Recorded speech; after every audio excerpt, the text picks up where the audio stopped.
చూడండి, ఒక చెట్టు ఒక ప్రకృతికి ఒక మమేకం. ఈ ప్రకృతికి అమోఘమైన యోగం ఏంటంటే చెట్టు. ఇది రాయి చెట్టు అండి. ఈ రాయి చెట్టు చాలా రోజుల కాంచెని మొలిచింది.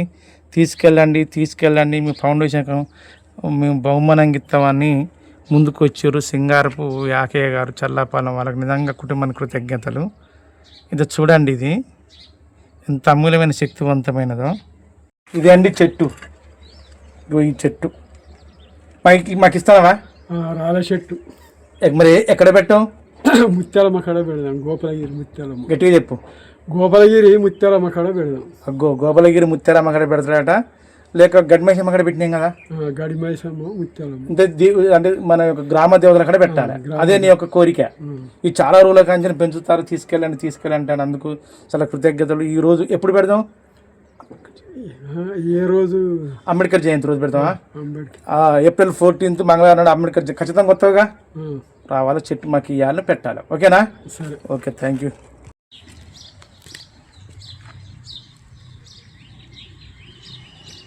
కొబ్బరికాయ వాడు మేము కొబ్బరికాయ కోసం అంబేద్కర్ జయంతి కొరకు అందరూ చూడ ఎంత సహకరిస్తారో.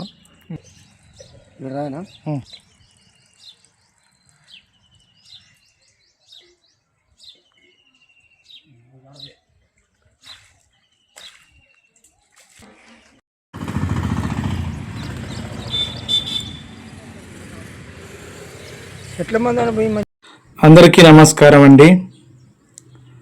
డాక్టర్ బిఆర్ అంబేద్కర్ యొక్క 136వ జయంతి వేడుకలు పురస్కరించుకొని గౌరవ శ్రీ సర్పంచి సామిత్రి శ్రీనివాసులకు, ఉప సర్పంచ్ అయిన ధర్మార్పు మధు గారికి, వార్డ్ మెంబర్లైన ఇంద్ర, వినోద, విజయ, మోహను, ప్రసన్న కుమారు, మహేషుకు, పూజనీయులైన వార్డ్ మెంబర్లైన యనమాల ఉప్పలమ్మ గారికి మరియు గ్రామ సిబ్బంది అయిన కార్యదర్శి గారికి, కారోబార్ గారికి, గ్రామంలో ఉన్న ప్రజాప్రతినిధులకు, సమస్త ప్రజానీకానికి, అధికారులకు, అనధికారులకు, పేరు పేరున ప్రతి ఒక్కరికి 136వ డాక్టర్ బిఆర్ అంబేద్కర్ యొక్క పుట్టినరోజు వేడుకలు శుభాకాంక్షలు తెలియజేస్తూ, మా సుశ్రుత ఫౌండేషన్ అత్యాధునికంగా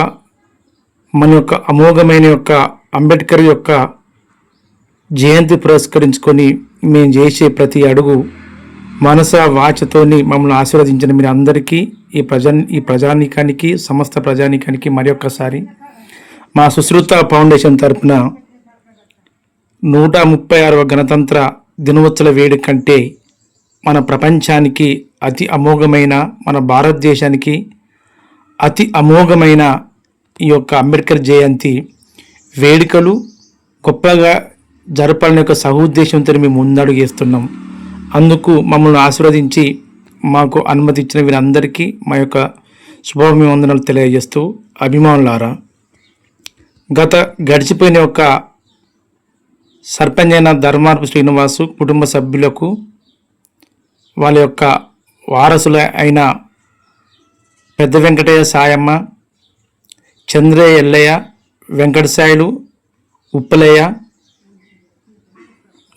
మాజీ సర్పంచ్ అయిన ధర్మార్పు శ్రీనివాసు కుటుంబీకులకు పేరు పేరున మా యొక్క సుశ్రుత ఫౌండేషన్ వాళ్ళకు వందనం తెలియజేస్తూ, పాత పాలక వర్గమైన వార్డ్ మెంబర్లకు మరియు ఇప్పుడు ప్రస్తుతము మన పాలక వర్గంగా ఉన్న సర్పంచ్ అయిన సామిత్రి శ్రీనివాసులకు, వార్డ్ మెంబర్లకు, కార్యదర్శికి, సమస్తానికి మరి ఒక్కసారి పేరు పేరున మీకు వందనం తెలియపరిచేది ఏంటంటే, అభిమానులారా, ఏప్రిల్ 14వ తారీఖు 2026 మంగళవారం నుంచి ఉదయం 8 గంటల నుంచి మొదలుకుంటే దాదాపుగా మధ్యాహ్నం 2 గంటల వరకు జరిగే మా యొక్క అంబేద్కర్ యొక్క పుట్టినరోజు వేడుకల్లో ప్రతి ఒక్కరూ పాల్పంచుకోవాలి.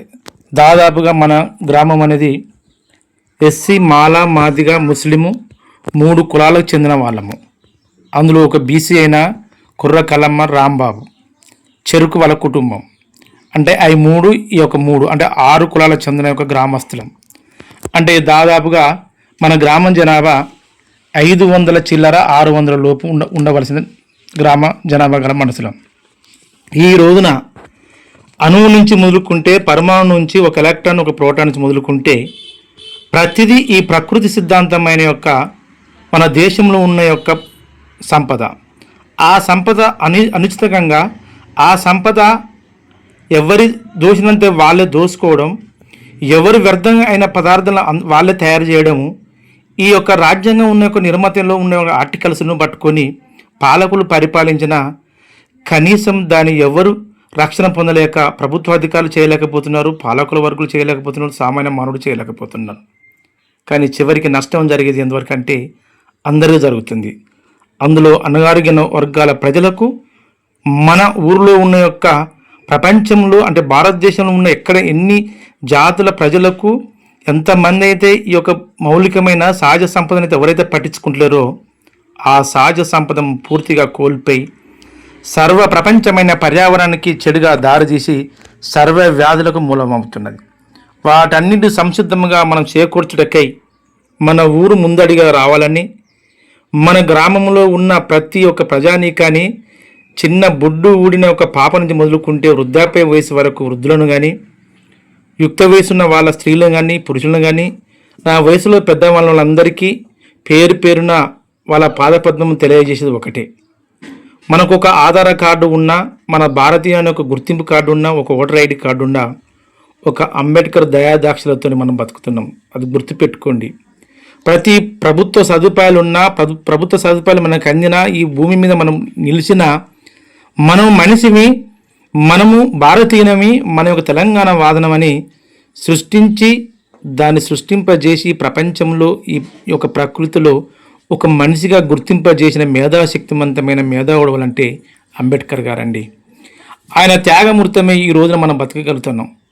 లేదంటే మన అణగారిన వర్గాలు, అంతేకాకుండా ఉన్నత వర్గాల్లో కూడా ఎన్నో విధాలుగా ఈ యొక్క మూఢనమ్మకమైన ఒక మూఢాచారమైన కొన్ని గ్రంథాలతోని, కొన్ని శాస్త్రీయకరమైన గ్రంథాలతోని కొన్ని వేల లక్షల సంవత్సరాల నుంచి మన భారతదేశంలో వాటిని తొక్కుకుంటూ వచ్చి కేవలము 1851 అంటే దాదాపుగా మనకు ఎన్ని ఆటంకాలు వచ్చినా వాటిని ఎదుర్కొంటూ దాదాపుగా 1891 ఏప్రిల్ 14వ తారీఖున భీమాబాయి సత్పాల్ గారికి ఉద్భవించి పుట్టి భారతదేశంలో ఇవన్నిటిని అణిగిదొక్కి ఒక రాజ్యాంగపరమైన ఒక శాసనపరమైనది ఉన్నప్పుడే భారతదేశ ప్రజలు బతుకుతారని తీసుకొచ్చి వెదజల్లి మన భారతదేశానికి అంకితం చేసిన గొప్ప గనుడు అంబేద్కర్ గారు. అలాంటి అంబేద్కర్ గారి వేడుకల్లో ప్రతి గల్లీ నుంచి ఢిల్లీ వరకు, అంతేకాకుండా మన పుట్టిన ఊరైన గోపాలగిరి ప్రజలకు ప్రయొక్కసారి పాదపద్మం వందనం తెలియజేస్తూ ఒకటే అభిమానులారా, ఈ వేడుక నా సొంతం కాదు, ప్రతి ఒక్కరిది. ఎంతమంది అయితే ఆర్థికంగా, ఎంతమంది అయితే నాకు సంసిద్ధంగా నా యొక్క వెన్నుపూసగా ఉండి నన్ను భుజం తట్టి ఎవరైతే ఈ అంబేద్కర్ వేడుకలో కానీ నా సుశ్రుత ఫౌండేషన్కి ఎంతమంది అయితే నాకు సంసిద్ధంగా ప్రోత్సహిస్తారో వాళ్ళందరికీ పదపద్మంలో వందనం తెలియజేస్తూ, అభిమానులారా, మన ధర్మార్పు కుటుంబీకులారా, చింతకుండ్ల కుటుంబీకులారా, శేఖు కుటుంబీకులారా, చెరుకు కుటుంబీకులారా, రాంబాబు కుటుంబీకులారా, కుర్రకలమ కుటుంబీకులారా, మా యనమాల వంశులారా, నూనె వంశులారా, మీకు 2 చేతులు దండం పెట్టి చెప్పేది ఒకటే, ప్రతి ఒక్కరూ పాలు పంచుకుందాం. అంబేద్కర్ యొక్క పుట్టిన వేడుక మన సొంత వేడుకగా చేసుకుందాం. అంబేద్కర్ రచించిన ఒక రాజ్యాంగంతో మన పర్యావరణాన్ని కాపాడుకుందాం.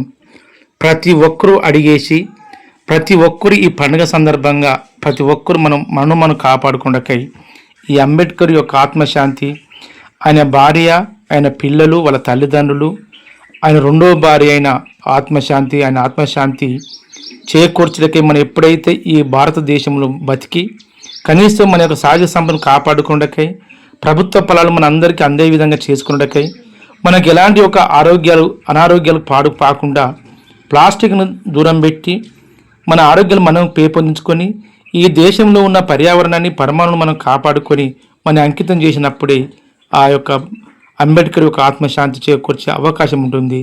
అలాంటి వేడుకని అంబేద్కర్ యొక్క 136వ పుట్టినరోజు వేడుకలు అందరూ పాలుపంచుకుని ఆశించుకుంటూ మరొక్కసారి మీ అందరికీ పాదపద్మములు వందనము తెలియజేస్తూ ఇట్లు సుశ్రుత ఫౌండేషన్ ఫౌండర్ వెనమాల రవి. మరియు మర్రి చెట్టు తారతమ్యం దీని గురించి చెప్పుకుందామని ప్రయత్నం చేద్దామండి. అందరికీ ప్రపంచవాసులకు ప్రతి ఒక్కరికి నా భారతదేశమైన ప్రజానీకానికి నా వ్యూవర్స్కు యూట్యూబ్ ప్రతి ఒక్కరికి అంబేద్కర్ గారి యొక్క 136వ జయంతి శుభాకాంక్షలు తెలియజేస్తూ అందరికీ నమస్కారం.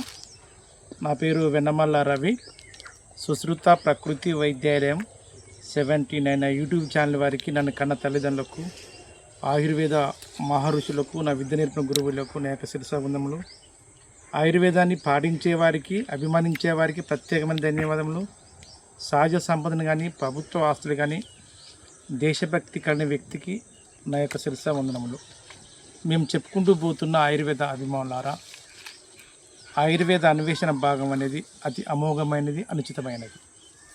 అందులో ఎంతోమంది తోని దీవెనలు పొంది ఎంతోమంది ప్రబల్యమైన, శక్తివంతమైన, భయంకరమైన వ్యాధులను వచ్చినా కానీ వాటిని అధిరోహింపజేసి కొన్ని వేల మందికి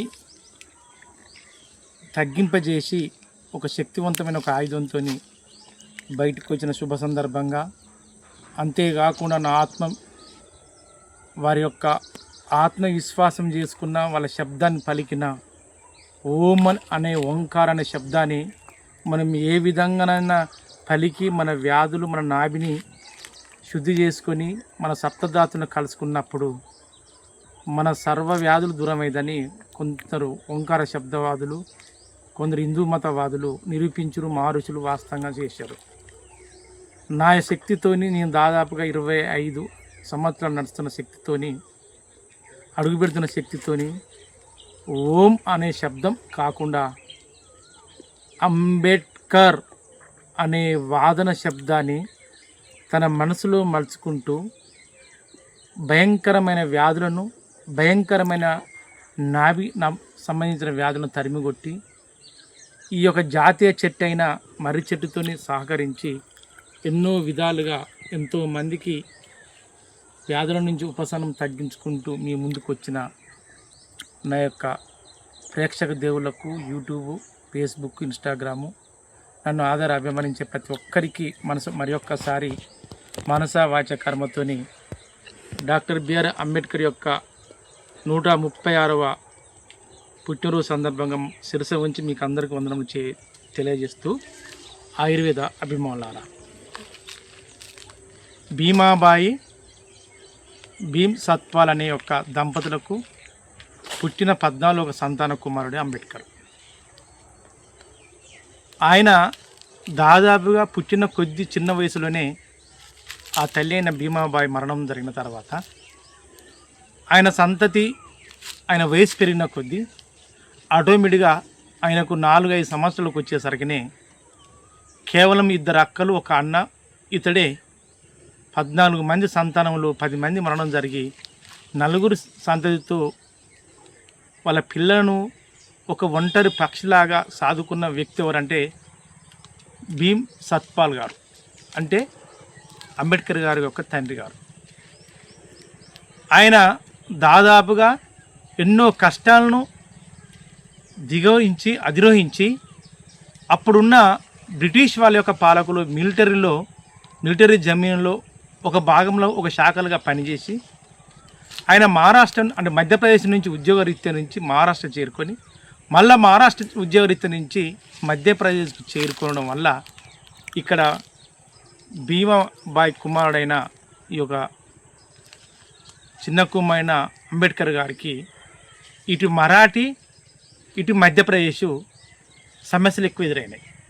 ఇది మంచిగా ఆయుర్వేద అభిమానులారా, ఎందుకంటే చిన్న వయసులోనే 6 సంవత్సరాల కాలంలో ఒకరోజు వాళ్ళ అమ్మ జరిగిపోయిన తర్వాత వాళ్ళ నాన్న ఇంకొక పెళ్లి చేసుకున్న తర్వాత ఆయన చిన్న వయసు నుంచే మా నాన్నగారికి మా పిల్లల మీద అంటే నా మీద ఎక్కువ ఇష్టం లేదని ఆ నాన్నగారితో ముఖం అట్లా పడుకుంటూ మేనత్తల దగ్గరికి చొరవపోయి ఆయన చేసిన యొక్క అనేక విషయాలలో కుటుంబంతో, సమాజంతో ఆయన స్వయశక్తిగా పోరాడి అనేక విధాలుగా ఎన్నో కష్టాలు అనుభవించిన వ్యక్తులు అంటే అంబేద్కర్ గారు.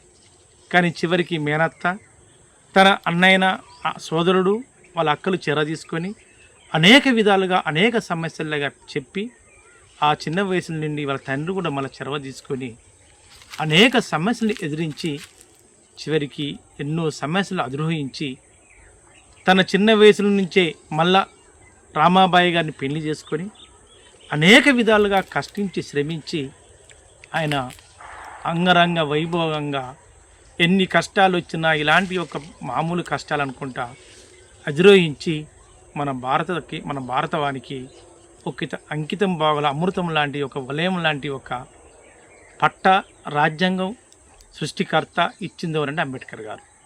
అలాంటి అంబేద్కర్ కన్న కళలు, అలాంటి అంబేద్కర్ కన్న వారసులకు, ఈ యొక్క భారత భూమికి, అంతేకాకుండా స్వతంత్ర సమర యోధులకు మరి ఒక్కసారి శిరసా వహించి మరి ఒక్కసారి వందనం తెలియజేస్తూ ఆయుర్వేద అభిమానులారా ఈరోజు చెప్పే భాగంలోకి వెళ్ళడానికి ప్రయత్నం చేద్దామండి.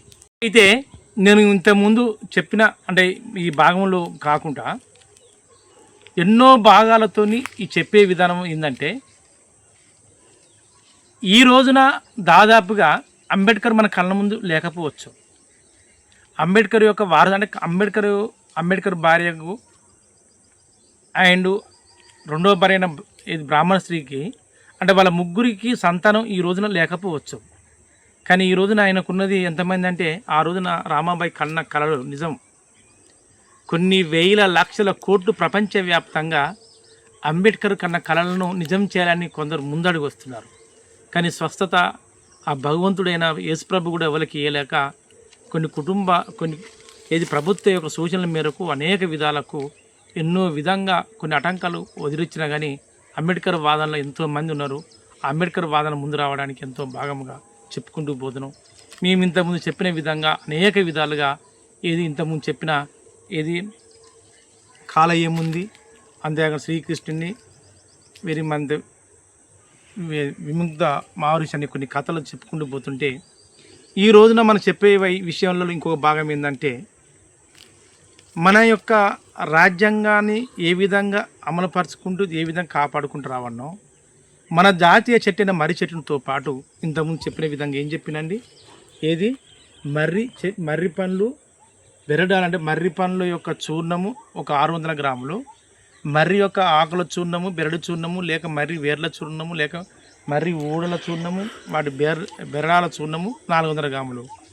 ఈ 400 గ్రాములు ఈ ఒక పండ్ల 600 గ్రాములు మెత్తగా చూర్ణం చేసి నిల్వ చేసుకొని మింగాలనుకుని చెప్తాను. ఈ చెప్పేటప్పుడు మన శరీరానికి, మన భారతదేశానికి ఒక గుండెకాయ లాంటిది, ఒక సెరసు లాంటిది, ఒక తల లాంటిది ఏంటంటే భారత రాజ్యాంగం అని చెప్పిన. మన యొక్క ఈ వాతావరణానికి, ఈ పంచభూతాలైన యొక్క ఈ పర్యావరణానికి ఏ చెట్టు అయినా కానీ అమూల్యమైన శక్తివంతం ఇచ్చిందంటే క్షీర వృక్షం. మంచిగానండి, ఏంది క్షీర వృక్షాలు అంటే క్షీరం అంటే పాలు, అంటే ఇట్లా చించితే పాలెళ్ళి, ఇటు చూడండి, ఇటు చించితే పాలెళ్ళే చెట్లు. ఇవి ఎంత చెట్లు కాకుంటే అక్కడ వాతావరణం వాస్తవంగా సమతుల్యంగా ఉంటుంది. చూడండి, ఇక్కడ పాలెళ్తాను, జుమ్ చూసుకో, తెల్లగా పాలెళ్తాను అంటే దీనికి క్షీర వృక్షం. ఇది మర్రి చెట్టు, రావి చెట్టు, జివ్వి చెట్టు, మేడి చెట్టు, ఈ 5 క్షీర వృక్షములు. బొమ్మేడి చెట్టు ఇంకా చాలా రకాలు కూడా ఉండే. అవి క్షీర వృక్షం అనబడే. అంటే వృక్షం అంటే ఏంది, కొన్ని చెట్లతోని సముద్రంగా ఉండి కొన్ని మీటర్ల వరకు వ్యాపించి ఉన్న చెట్టును వృక్షం అంటారు. అది కొన్ని వందల వేల సంవత్సరాలు బతుకుతాడ. ఈ మర్రి చెట్టును కాక అంటే దాదాపుగా ఈ మర్రి చెట్టు యొక్క వయసు 100 సంవత్సరాలు 70 సంవత్సరాలు ఉండొచ్చు, మనకు తెలియదు. కానీ మా చిన్న తాత వాళ్ళది అంటే మా చిన్న తాత వాళ్ళ కుమారుడు చిన్న ఆయన స్వర్గీయులు మా బాబాయ్ కానీ వాళ్ళ యొక్క అబ్బాయి ఇది కానీ దాదాపుగా 70-80 సంవత్సరాల చెట్టు ఉండొచ్చు. అంటే నాకు దాదాపు 47 సంవత్సరాలు అంటే 47-48 సంవత్సరాలు అవుతుంది. నా వయసు అంటే నాకు తెలిసిన ఒక 6-7 సంవత్సరాల నుంచి ఈ ఏరియాలో నేను తిరగొచ్చు. కొద్దిగా జ్ఞాపకం 8 సంవత్సరాల కంటే అంటే 40 సంవత్సరాలను చూసినప్పుడు చెట్టు చిన్నగా ఉండేది. అంటే అప్పుడు ఒక 30 సంవత్సరాలు 70 సంవత్సరాలు ఉండొచ్చు కదా. అంటే ఒక మర్రి చెట్టు, ఒక రాయి చెట్టు, ఒక జివ్వి చెట్టు, ఒక మేడి చెట్టు కొన్ని వందల సంవత్సరాలు కనుక ఉంటే, ఇది మంచిగా నేను గుర్తుంచుకోండి, ఆయుర్వేద కొన్ని వందల వయసు గల చెట్టు కనుక ఉంటే అక్కడ సర్వజీవులు సస్యశ్యామలంగా ఉంటుంది.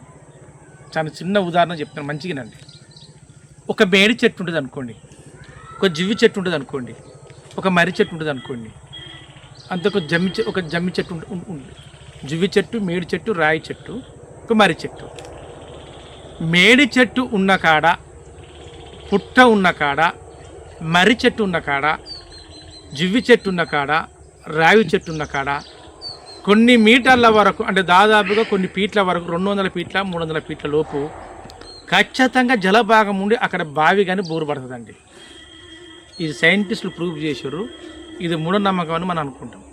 ఇది 100% వాస్తవం. ఎందుకంటే ఈ వృక్షాలు 50-60 సంవత్సరాల వయసు కలిగినప్పుడు దీని చుట్టూ ఉన్న కొన్ని చదరపు 100 మీటర్ల వరకు దాని చుట్టూ ఉన్న వాతావరణం చల్లబరిచి వర్షం నీరు కాగా కింద పడ్డప్పుడు ఆటోమేటిక్గా ఏమవుతుంది, అక్కడ ఆ నీరు అనేది దగ్గర గుంజుకొని కేంద్రీకృతం అవుతుంది.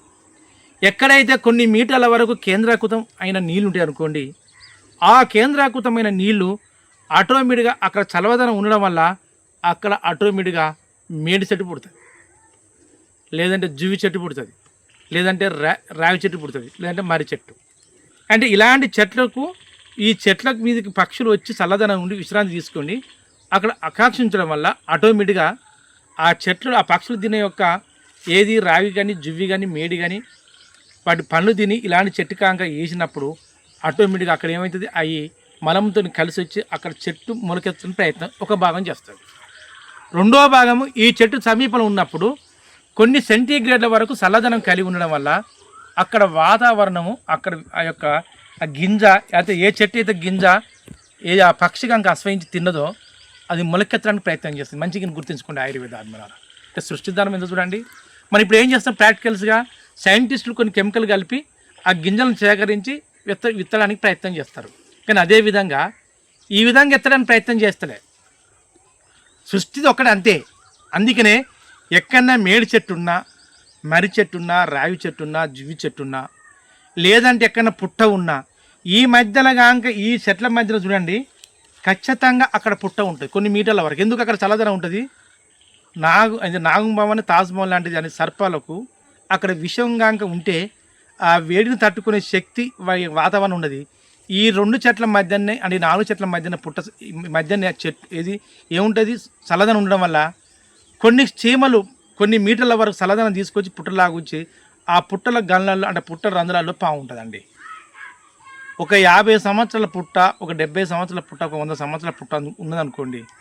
ఇలాంటి చెట్లు కనుక ఒక 150 సంవత్సరాలు ఉన్నాయనుకోండి, 100% బోరు కానీ ఇంకా నువ్వు బావి కానీ తీయడానికి అవకాశం ఉండి అక్కడ జలం ఖచ్చితంగా ఉత్పన్నమయ్యే అవకాశం ఉండేది 100% వాస్తవం. అదేవిధంగా మన శరీరంలో ఉన్న అనేక మలినమైన పదార్థాలు, సమ్మిళితమైన పదార్థాలు మన శరీరంలో అనుచితంగా మన శరీరంలో ప్రకోచింప చెందడం వల్ల మన తీసుకోవాల్సిన ఆహార పదార్థము అనేక విధంగా విషపూరితమైన పదార్థాలు మన నోటిలోకి చేరి నోట్లో నుంచి లాలాజల గ్రంథు, అంటే పై దవడ కింది దవడ ఆటోమేటిక్గా ప్రకోచము, అంటే వ్యాకోచం సంకోచం చెందడం వల్ల ఆ దవడతోని వచ్చిన లాలాజల గ్రంథులు మన తీసుకున్న ఆహార పదార్థము అందులో సమ్మిళితంగా అయి ఘన నుంచి ద్రవంగా మార్చి ఆ ద్రవ పదార్థం అన్నవాహిక నుంచి ఆటోమేటిక్గా జీర్ణాశయంలోకి చేరి ఆ జీర్ణాశయంలో కొన్ని జఠరసాలు కలిసి కొంచెం ఆంధ్రము నుంచి పైత్యరసం లాగా వచ్చి మన యొక్క లివర్ కాలేయం నుంచి ఆమ్లతత్వంగా వచ్చి ఈ 2 కలుసుకొని జీర్ణాశయం నుంచి పెద్ద పేగులకు వెళ్ళేటప్పుడు కొన్ని జఠరసాలు కలిసి, ఆ చిన్న పేగులకు వెళ్ళేటప్పుడు కొన్ని జఠరసాలు కలిసి ఆ చిన్న పేగులో ఇక్కడ 10-20% జీర్ణమైన ఆహార పదార్థము, 60% వరకు 50% వరకు చిన్న పేగులో జీర్ణమై, ఇటు 20%, ఇటు 50-60% 70% వరకు జీర్ణమైన ఆహార పదార్థము, ఒక 25%, ఒక 30% పెద్ద పేగులో పూర్తిగా జీర్ణమై, ఇంకా గట్టిదైన పదార్థం పాయు మార్గంలో జీర్ణమై, అవన్నీ పాయు మార్గముగా వ్యర్థమైన పదార్థాన్ని బయటికి విసర్జింపజేసి బలమైన పదార్థాన్ని రక్తంలో జీర్ణింపజేసి కరిగింపజేసుకొని ఆ చిన్న పేగు పెద్ద పేగుకు వాటి గోడలకు స్వేదరంధ్రంగా ఉన్న యొక్క నాలిక, రక్తనాళికలతో స్వీకరించి మన శరీర భాగంలోకి రక్తంలో కల్పింపజేసి తిరిగి మళ్ళీ మూత్రపిండంలోకి పంపించి ఆ మూత్రపిండంలో ఉన్న మలినాలను మూత్రపిండం తొలగించి ఆ తొలగించిన మలినాలను మూత్రాశయం నుంచి మూత్రనాళం నుంచి మూత్రాశయం పంపుట, శుభ్రమైన రక్తాన్ని గుండెకు చేర్చి మన యొక్క స్వేచ్ఛమైన నిర్మలమైన గాలి ఈ వాతావరణం నుంచి మన యొక్క స్వేదరంధ్ర అనే మన యొక్క నాసిక రంధ్రాలు ఈ శుభ్రమైన గాలిని పీల్చుకొని ఆ పీల్చుకున్న గాలి ఆటోమేటిక్గా ఊపిరితిత్తులకి వెళ్ళి ఆ ఊపిరితిత్తుల్లో ఉన్న యొక్క గాలిని శుభ్రపరిచి చెడు గాలిను నిశ్వాసంతో బయటికి పంపుతుడా మంచి గాలిను ఉచ్ఛ్వాసంతో బయటికి పంపించి ఆ యొక్క ఊపిరితిత్తుల నుంచి వెళ్ళి ఆటోమేటిక్గా శుభ్రమైన రక్తం గుండెలోకి చేర్చుకొని ఊపిరితిత్తుల నుంచి దాదాపుగా శుభ్రమైన గాలి గుండెకి చేర్చుకొని ఆ గుండె నుంచి శుభ్రమైన గాలి శుభ్రమైన రక్తం రెండు కలిసిపోయి ఆటోమేటిక్గా గుండె నుంచి మళ్ళా మెదడుకు చేర్చుకొని ఆ మెదడు నుంచి ఆటోమేటిక్గా అన్ని అవయవాలకు శరీరంలోనూ ఉన్న ప్రతి అణువణువు కణుకణానికి మైట్రోకాండియాకు మొత్తం జీర్ణింప చేసే శక్తివంతము చేసే క్రియనే జీవక్రియ అంటారు.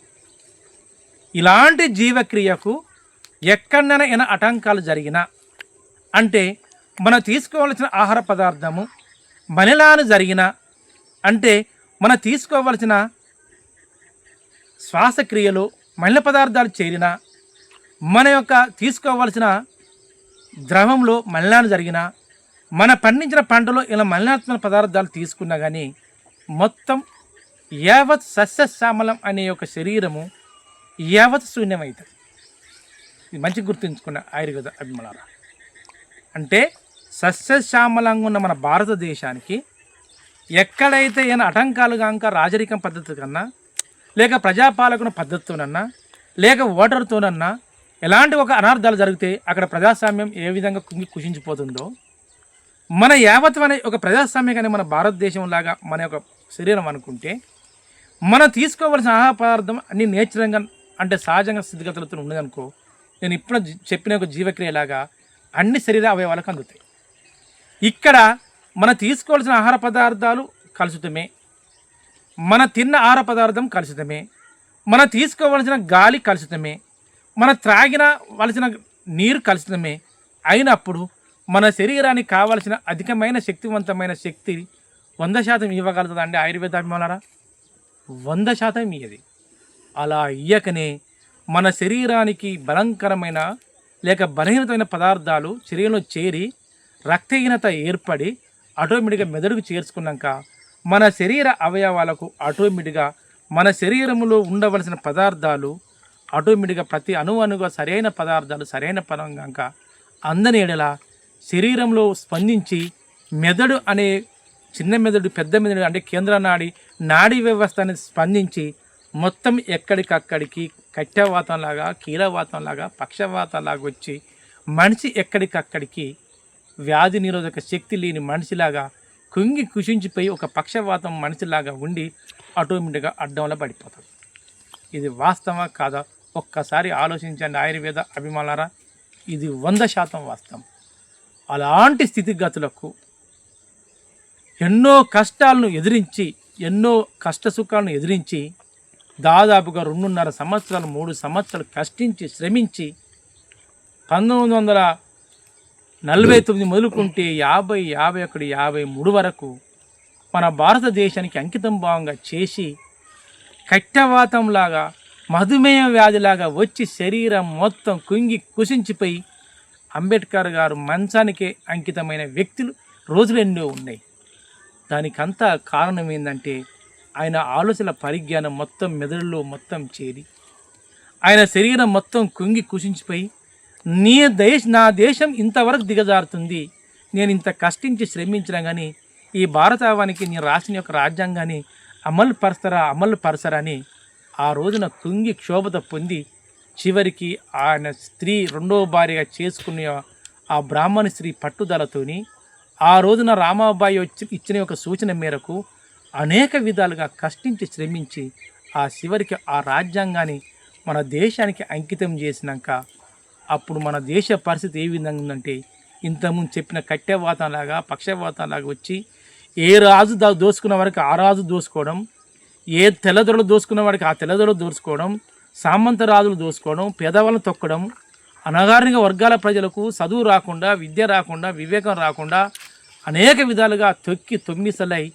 ఏ విధంగా కట్టెవాతం వచ్చిన మనిషి, ఏ విధంగా పక్షవాతం వచ్చిన మనిషి, ఏ విధంగా పెరాలసిస్ వచ్చిన మనిషి ఆ మంచానికి అంకితమై ఏ విధంగా కుంగి క్షిషించిపోతుందో ఆయన స్వతంత్రం వచ్చిన తర్వాత కూడా ఆయన రాజ్యాంగం అమలులోకి రానప్పుడు కూడా మేధావులు దేశభక్తి నాయకులు ఆటోమేటిక్గా ఆ విధంగా కుంగి కుసించిపోయారండి. అలాంటప్పుడు మన శరీరం అనే ఒక మన ప్రపంచం అనుకున్నప్పుడు, మన శరీరం అనే మన దేశం అనుకున్నప్పుడు, మన శరీరాన్ని మనం ఏ విధంగా ప్రాకోచింప చెందాలనే ఒక భాగంలోకి వెళ్ళిపోదాం. ఇది మంచి గుర్తుంచుకోండి. ఆయుర్వేదాభిమానరా నేను ఇంతకుముందు చెప్పిందండి, మర్రి చెట్టు సమభాగాన్ని ఏం చేయాలని చెప్పినా ఆటోమేటిక్గా ఏది మర్రి పండ్లను దాదాపుగా 600 గ్రాములు, మర్రి చెట్టు సమ్ములం 400 గ్రాములు, 1000 గ్రాములు కిలో తీసుకొని ఏది గాజు సీసాలన్నా, మట్టి కుండలన్నా, ఇత్తడి పాత్ర అన్నా, కంచు పాత్ర అన్నా, లేక జాడి సీసాలు పెట్టుకొని నడిచేటప్పుడు మింగమని చెప్పిన. ఇది బాగా గుర్తుంచుకోండి. ఇదేం చెట్టు? జమాల్ చెట్టు. ఈ చెట్టుకు వ్యతిరేకత, పక్కా వ్యతిరేకత. అంటే ఆకర్షణ వికర్షణ జరుగుతుంది, అక్కడ మన పని జరుగుతుంది. ఎలా చెప్పండి? ఒక 2 ఫేసులు ఉంటేనే, అంటే ఒకటి ఎర్త్, ఒకటి న్యూట్రల్. అంటే కరెంటు ఉండే వైరు ఒకటి, ఎర్త్గా ఉండే వైరు ఒకటి. ఈ 2 కలిపితే ఏమవుతుంది? ఆటోమేటిక్గా బల్బ్ వెలుగుతుంది. ట్యూబ్ లైట్ అన్నా అందులో ఉండవలసిన ఏదో ఒక బల్బ్ వెలుగుతుంది. అదే 2 వైర్లు కలిపితే వెలుగుతుందండి. 3 ఫేజ్ కలిపితే మోటార్ నడుస్తుంది. అదేవిధంగా మన శరీరం మంచిగా గుర్తు, ఇక్కడనే ఉన్నది పాయింట్ అంతా ఆయుర్వేదాభిమానరా. మన శరీరానికి సమతుల్యత, శీతల పదార్థాన్ని వెచ్చించే పదార్థం ఏదంటే ఈ మర్రి చెట్టు. ఇది దాదాపు కొన్ని మీటర్ల వరకు ఉన్న నీరును దగ్గర తీసుకొని కేంద్రీకృతం చేసే భాగం ఇది. ఈ జమా చెట్టు సైంటిస్టులు ఎంతోమంది పూర్తి చేశారు. ఇప్పుడు భారత ప్రభుత్వం కూడా, రాష్ట్ర ప్రభుత్వం కూడా ఈ జమా చెట్టు పెడుతుంటే ఏది అంకితం, ఏది వాళ్ళకు పర్మిషన్ ఇస్తుంది. ఎందుకంటే ఈ జమా చెట్టు దాదాపుగా చుట్టూ 300 మీటర్ల వరకు, అంటే దాదాపు ఒక 1/2 కిలోమీటర్ వరకు, ఒక 20 సంవత్సరాల జమా చెట్టు కనుక ఉందనుకోండి, కొన్ని వందల వేల మీటర్ల లోతు వరకు, అంటే దాదాపు కొన్ని 10 మీటర్ల వరకు లోతుకున్న వరకు ఉన్నది తేమను గుంజుకుంటుందండి. ఇది 100% వాస్తవం. ఎందుకు? దానికి అంత శక్తి ఉన్నది. ఏరు సన్నగా ఉన్నా చిన్నగా ఉన్నా ఇక్కడ చెట్టు పెడితే దాదాపుగా అంత దూరం ఉన్న బోరుగాంక, ఒక 10-20 మీటర్ల దూరంగా బోరుగాంక ఉందనుకోండి, ఈ చెట్టుకు ఒక 30-40 సంవత్సరం ఉందనుకోండి, ఖచ్చితంగా బోరు కూడా నీరు తేమను గుంజుకునే శక్తివంతమైన చెట్టు. అంత తేమను గుంజుకునే శక్తి జమా చెట్టు. ఏది 200 మీటర్ల వరకు తేమను గుంజుకునే చెట్టు జమా చెట్టు. 200 మీటర్లు, 300 మీటర్లు, 400 మీటర్ల వరకు, చదరపు మీటర్ల వరకు శక్తివంతమైన నిమ్మును గుంజుకొచ్చే చెట్టు మర్రి చెట్టు. అంటే దీనికి వ్యతిరేకత, అంటే దిశ ఏది అపస్రవ శ్రవ్య దిశ ఉన్నట్టుగా మన శరీరంలో ఉన్న యొక్క అణువున మన కణాలు ఉంటాయి.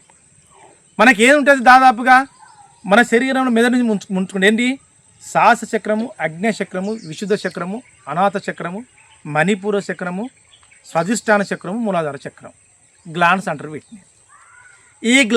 ఈ గ్లాండ్స్ను ప్రేరేపింపే శక్తివంతమైన చేసి ఏంటి అంటే మన యొక్క అరిచేతులు, అరికాలు. మంచి గుర్తుంచుకోండి ఆయుర్వేదంలో ఈ అరిచేతులు, అరికాలు. ఈ అరిచేతులలో, ఈ అరికాలలో, ఈ అరిచే ఉందనుకోండి, కుడిచే అరిచే ఉందనుకోండి, దీంట్లో 72,000, మంచి గుర్తుంచుకోండి, 72,000 నాడీ కణజాలము ఇక్కడ వ్యక్తపరుస్తాయి.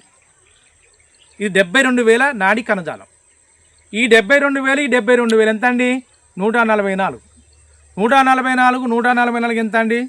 దాదాపుగా 288 నాడీ కణజాలం అనేది ఈ అరిచేతులలో, అరికాలు ఉండడం వల్ల వీటిని కనుక ప్రేరేపింపజేస్తే 100% మనము ఒక అల్లోపతి వైద్యం పొందిన, ఒక ఆయుర్వేద వైద్యం పొందిన, కొన్ని వేల లక్షం ఇది వైద్యాలు సేవించుకున్నా కానీ రాని ఒక ఉపశమనం కేవలం మన అరిచేతులు కనుక, అరికాల్లో కనుక మన ప్రేరేపింపజేస్తే 100% ఆ వ్యాధికి ఉపశమనం అవుతుంది. ఎందుకు వస్తుంది అంటే మన శరీరంలో, మన వెన్నుపూసకు ఇరువైపులో ఉన్న యొక్క నాడీ వ్యవస్థలో ఆటోమేటిక్గా మన శరీరానికి, అంటే మన ఈ భూమికి, ఈ శరీరానికి మధ్యన భూమికి ఉండవలసిన గురుత్వాకర్షణ శక్తి, మన శరీరానికి ఉండవలసిన విద్యుతేస్కరణ తరంగాలు 2 వ్యాకోచం, సంకోచం చెందడం వల్ల ఆటోమేటిక్గా మన శరీరంలో ప్రేరణ జరుగుతుంది.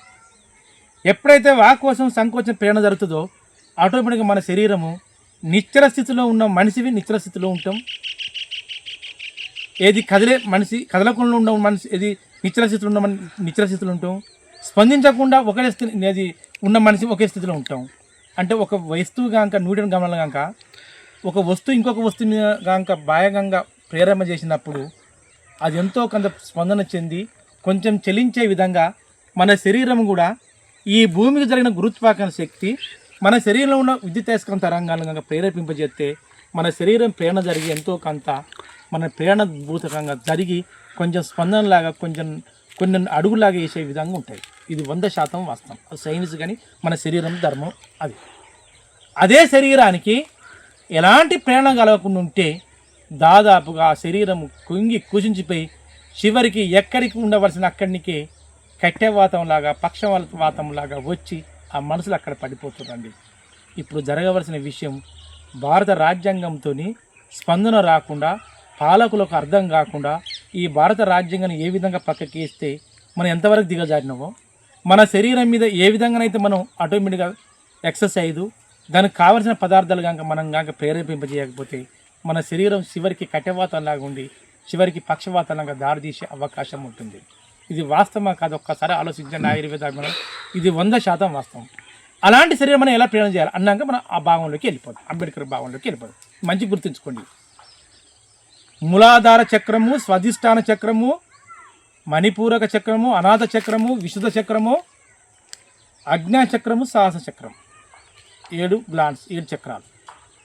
వీటన్నిటిని స్పందింపజేసేది ఏంటి? అరిచేతులు, అరికాలు. ఈ మంచి గుర్తుంచుకోండి ఆయుర్వేద అమ్మలారా. ఎంతోమంది మా నాన్నమ్మకు 50 సంవత్సరాలు ఉంటుంది, మా తాతకు 60 సంవత్సరాలు ఉంటాయి, యాక్టివ్గా ఉంటాడు.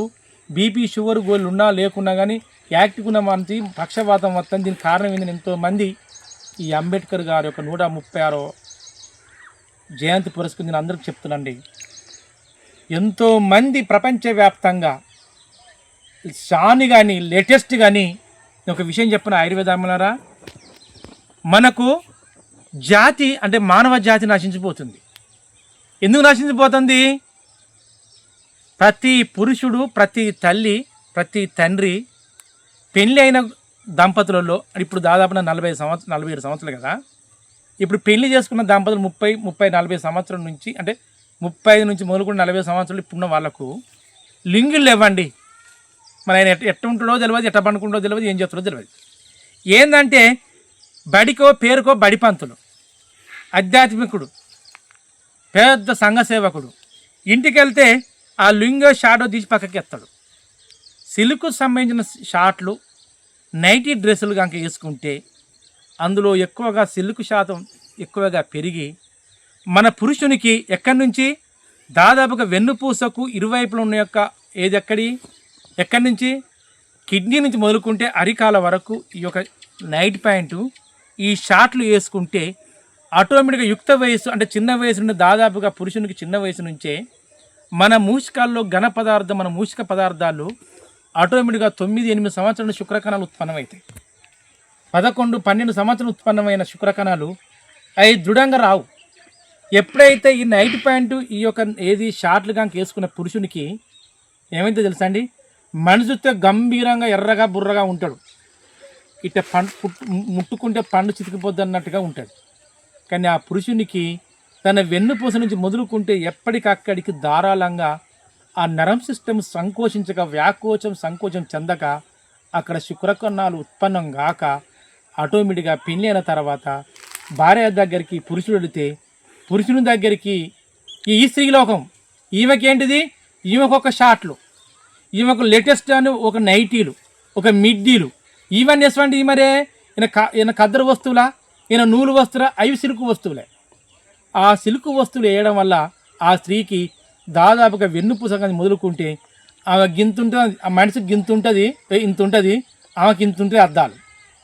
ఎప్పుడైతే రెటీనా మీద, మెదడు మీద, కనుసూపు మీద ప్రభావితం చెంది ఆ స్త్రీకి దాదాపుగా 13-14 సంవత్సరాలు 15 సంవత్సరాలకు ఋతుచక్రం అంటే రజస్వాలు మొదటి రోజున జరిగిన మనిషికి సక్రంగా రాక ఆమెకు అండములు ఉత్పన్నంగా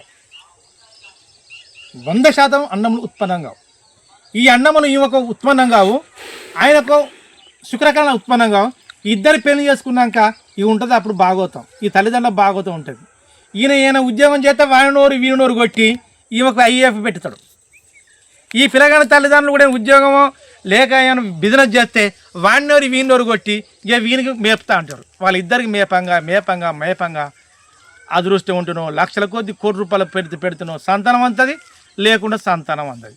ఈ చివరి సంతానం కాకపోతే పక్క వాళ్ళపై తెచ్చుకుందాం కానీ వానికి సంతానం అందక ఎక్కడికెక్కడికో దారి తీసి ఈ ప్రజాస్వామిక వ్యవస్థలో ఉన్న దానికి చట్టాలన్నీ లాలన్నీ కోట్లని అంతవరకు దిగజారుతుందండి.